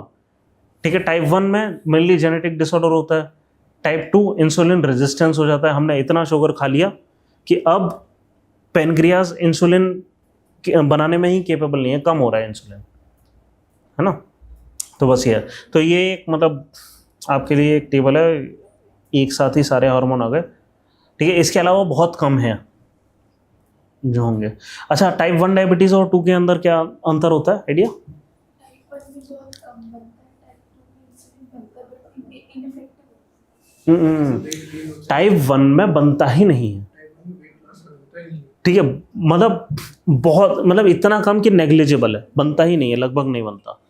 ठीक है, टाइप 2 में ये होता है कि इंसुलिन का रेजिस्टेंस हो गया है, कि पहले बन रहा था अब धीरे धीरे बनना बंद हो गया है या कम हो गया है। क्या कह रहा था? टाइप 1 में जेनेटिक डिसऑर्डर मतलब पास ऑन होती है। हाँ, ये पास ऑन होता है, मतलब अगर नहीं बन रहा तो मतलब शुरुआत से ही नहीं बन रहा होता है। जनरली बच्चों में डिटेक्ट हो जाता है ये। नहीं, वो तो इसलिए है ना कि अब क्या है कि अगर नहीं बन रहा है इंसुलिन, आपको करना क्या पड़ेगा, कम कम खाना होगा, क्योंकि जो गलती से भी ज़्यादा खा लिया एकदम से शुगर शूटअप हो जाएगी। ठीक है, और वो अलग किस्म की टॉक्सिसिटीज़ को जनरेट करेगी, है ना। तो हमें चाहिए होता है कि हम खाएं नहीं, और इसलिए ऐसा हो जाता है कि वो डाइट अपने आप ही रेगुलेटेड हो जाती है, लोग पतले हो जाते हैं। ठीक है, हाँ, क्यों, क्योंकि आपने एकदम से शुगर खाई। अगर शुगर कम करने का 2 ही तरीके हैं, या तो पहली बात तो आप शुगर ही कम खाते, अगर खा लिया तो फिर एक्सरसाइज करनी पड़ेगी खुद से रेगुलेट करने के लिए। हाँ, कुछ कह रहे थे आप? सफिशिएंट शुगर प्रोड्यूस कर पाती है बॉडी? नहीं, बॉडी तो शुगर प्रोड्यूस ही नहीं करती ना। नहीं करती। नहीं, हम तो कंज्यूम करते हैं ना। कार्बोहाइड्रेट्स फ्रूट से जो हो गया, हाँ। हम एक्स्ट्रा शुगर भी करते हैं, जैसे आर्टिफिशियल शुगर हो गई। ये सब कुछ हम कंज्यूम कर रहे हैं, खुद से हम कुछ नहीं बना रहे बॉडी में। शुगर सिर्फ और सिर्फ कौन बना सकता है शुगर? सिर्फ और सिर्फ प्लांट्स। वो फोटोसिंथेसिस करते हैं, कार्बन डाइऑक्साइड उठाकर शुगर बनाते हैं। टाइप 1 में थोड़ा बनता है, टाइप में बनता ही नहीं। टाइप 1 में बहुत कम बनता है, मतलब बनता ही नहीं है लगभग, ठीक है। टाइप 2 में बनना बंद हो जाता है धीरे धीरे, उसमें भी पॉसिबल है कि नहीं बने, ठीक है। ब्लड जनरली ये होता है कि कम, नहीं, टाइप 1 पहली बात जेनेटिक है, और टाइप 2 आपकी हरकतों की वजह से हुआ है। हाँ,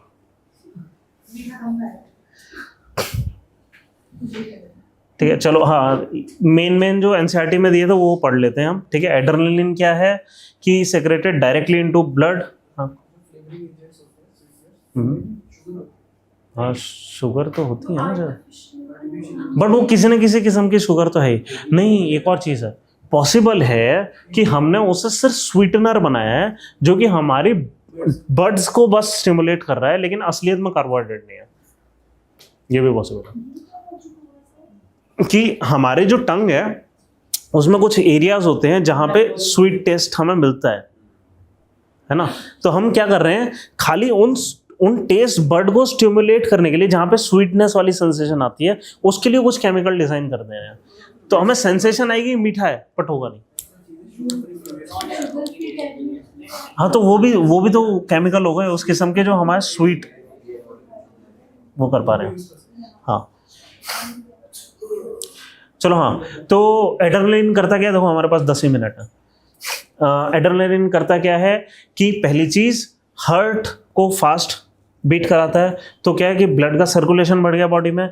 सेकंड चीज, डाइजेस्टिव सिस्टम और स्किन की तरफ की जो मसल्स हैं वहां पे कॉन्ट्रैक्शन करता है। मेनली ये क्या है कि मसल के लिए है ये पूरा, ठीक है। तो वो यही है, हाँ, ठीक है। तो और कहाँ से रिलीज हो रहा है?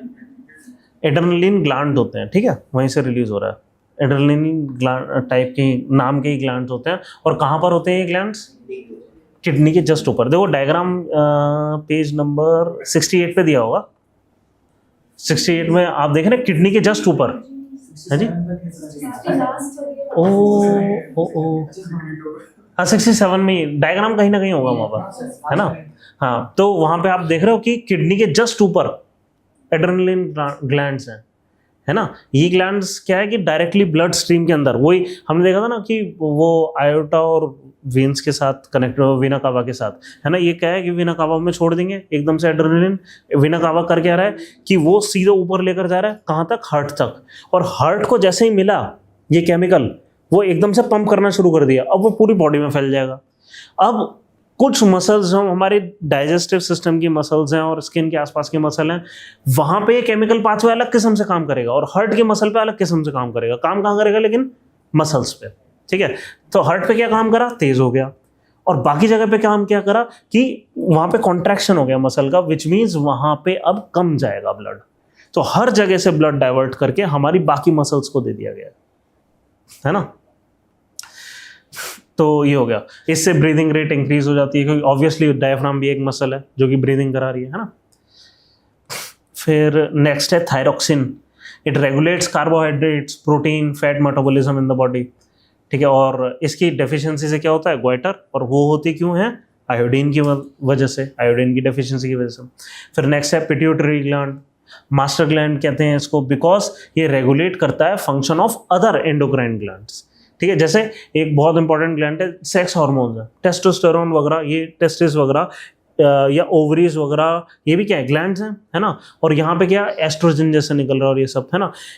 पिट्यूटरी ग्लैंड है जो कि क्या है कि यहाँ पे ना TSH और LSH ऐसे दो वो बनते हैं हार्मोन्स। जब ये रिलीज होते हैं और ये इन ग्लैंड्स के पास पहुंचते हैं, ठीक है, तब ये ग्लैंड्स और सेक्रीशंस करते हैं। तो पिट्यूटरी ग्लैंड क्या है? वो अपने आप में कंट्रोल सेंटर है और एग्जैक्टली एग्जिस्ट भी वहीं कर रहा है। कहाँ करता है पिट्यूटरी? यस, देखो डायग्राम पे जाओ वापस। दो टाइप के ग्लैंड्स हैं, एक पीनियल ग्लैंड और एक पिट्यूटरी ग्लैंड, दिख रहे हैं ना, ठीक है। और कहाँ पर है? मिड ब्रेन में, ठीक है। तो ये कर क्या रहे हैं कि ये भी एक किस्म का कंट्रोल प्रोवाइड करा रहे हैं हमारी बॉडी में, है ना। तो pituitary gland releases growth hormone which regulates growth and development of the body, ठीक है। इसकी डेफिशिएंसी ड्रॉफिज्म हो सकता है, ठीक है। फिर नेक्स्ट स्टेरॉइड स्टिमुलेटिंग हार्मोन, ठीक है। ये कई सारे दूसरे हार्मोन हैं, ठीक है। जैसे ये TSH है, ये क्या कर रहा है, विच directly affect the thyroid, adrenaline glands, ovaries, testis, ठीक है। हाँ, ये हमारी नेक्स्ट क्लास इनकी होने वाली है, चलो जल्दी करते हैं, ठीक है। तो कहने का मतलब पिट्यूटरी क्या कर रहा है कि बाकी ग्लैंड्स के लिए कुछ सेक्रेशन कर रहा है कि उनको ट्रिगर कर दे कि ये कुछ सेक्रेशन करने आगे, है ना। फिर ठीक है, फिर पेनक्रियास पे आ जाओ जल्दी से। पेनक्रियास क्या कर रहा है कि मेनली सबसे इंपॉर्टेंट कई सारे चीज़ें दे रहा है, स्पेशली इंसुलिन दे रहा है, ठीक है। पेनक्रियास का हमने और भी फंक्शन देखा था, पेनक्रियाटिक वो जूसेस जो निकाल रहा था डाइजेस्टिव सिस्टम में, ऐसा ही एक जूस इंसुलिन है, ठीक है। अब ये क्या करता है कि शुगर मेंटेन करता है। अगर नहीं हुई तो क्या होगा, नर्व डैमेज हो सकता है, किडनी डिजीज, हार्ट डिजीज वगैरह वगैरह, ठीक है। हम कल पढ़ेंगे क्या नॉन कम्युनिकेबल डिजीजेस, वहाँ पे ये सब देखेंगे क्या क्या हो सकता है। फिर सेक्स हार्मोन्स हो गए, ये क्या करते हैं, 2-3 चीज़ें। एक तो प्यूबर्टी के समय हमारी बॉडी को कैसे पता लगेगा कि अब फिलहाल इन ऑर्गन्स की ग्रोथ स्टार्ट कर देनी है इन ग्लैंड्स की मदद से। सेकेंड कि हाँ, लेकिन इनकी जो ग्रोथ है खुद, इनके जो सेक्रेशन है खुद रेगुलेटेड है बाय पिट्यूटरी ग्लैंड। और आखिरी चीज कि ये इसके अलावा जैसे हमारे मतलब सेक्स ऑर्गन्स को ग्रो कर दिया सही टाइम पे, सब हो गया, ठीक है। लेकिन इसके अलावा भी कुछ काम कर रहे हैं क्या, बाकी टाइम पे ही क्या कर रहे हैं, जैसे एस्ट्रोजन क्या कर रहा है, मेंस्ट्रुअल साइकिल, ओव्यूलेशन, इसको रेगुलेट कर रहा है ना। टेस्टोस्टेरोन क्या कर रहा है, स्पर्म प्रोडक्शन क्रिएट कर रहा है ना। बस ये, बस और ज़्यादा कुछ नहीं है। चलो बंद करते हैं आज की क्लास, कल करेंगे डिजीजेस।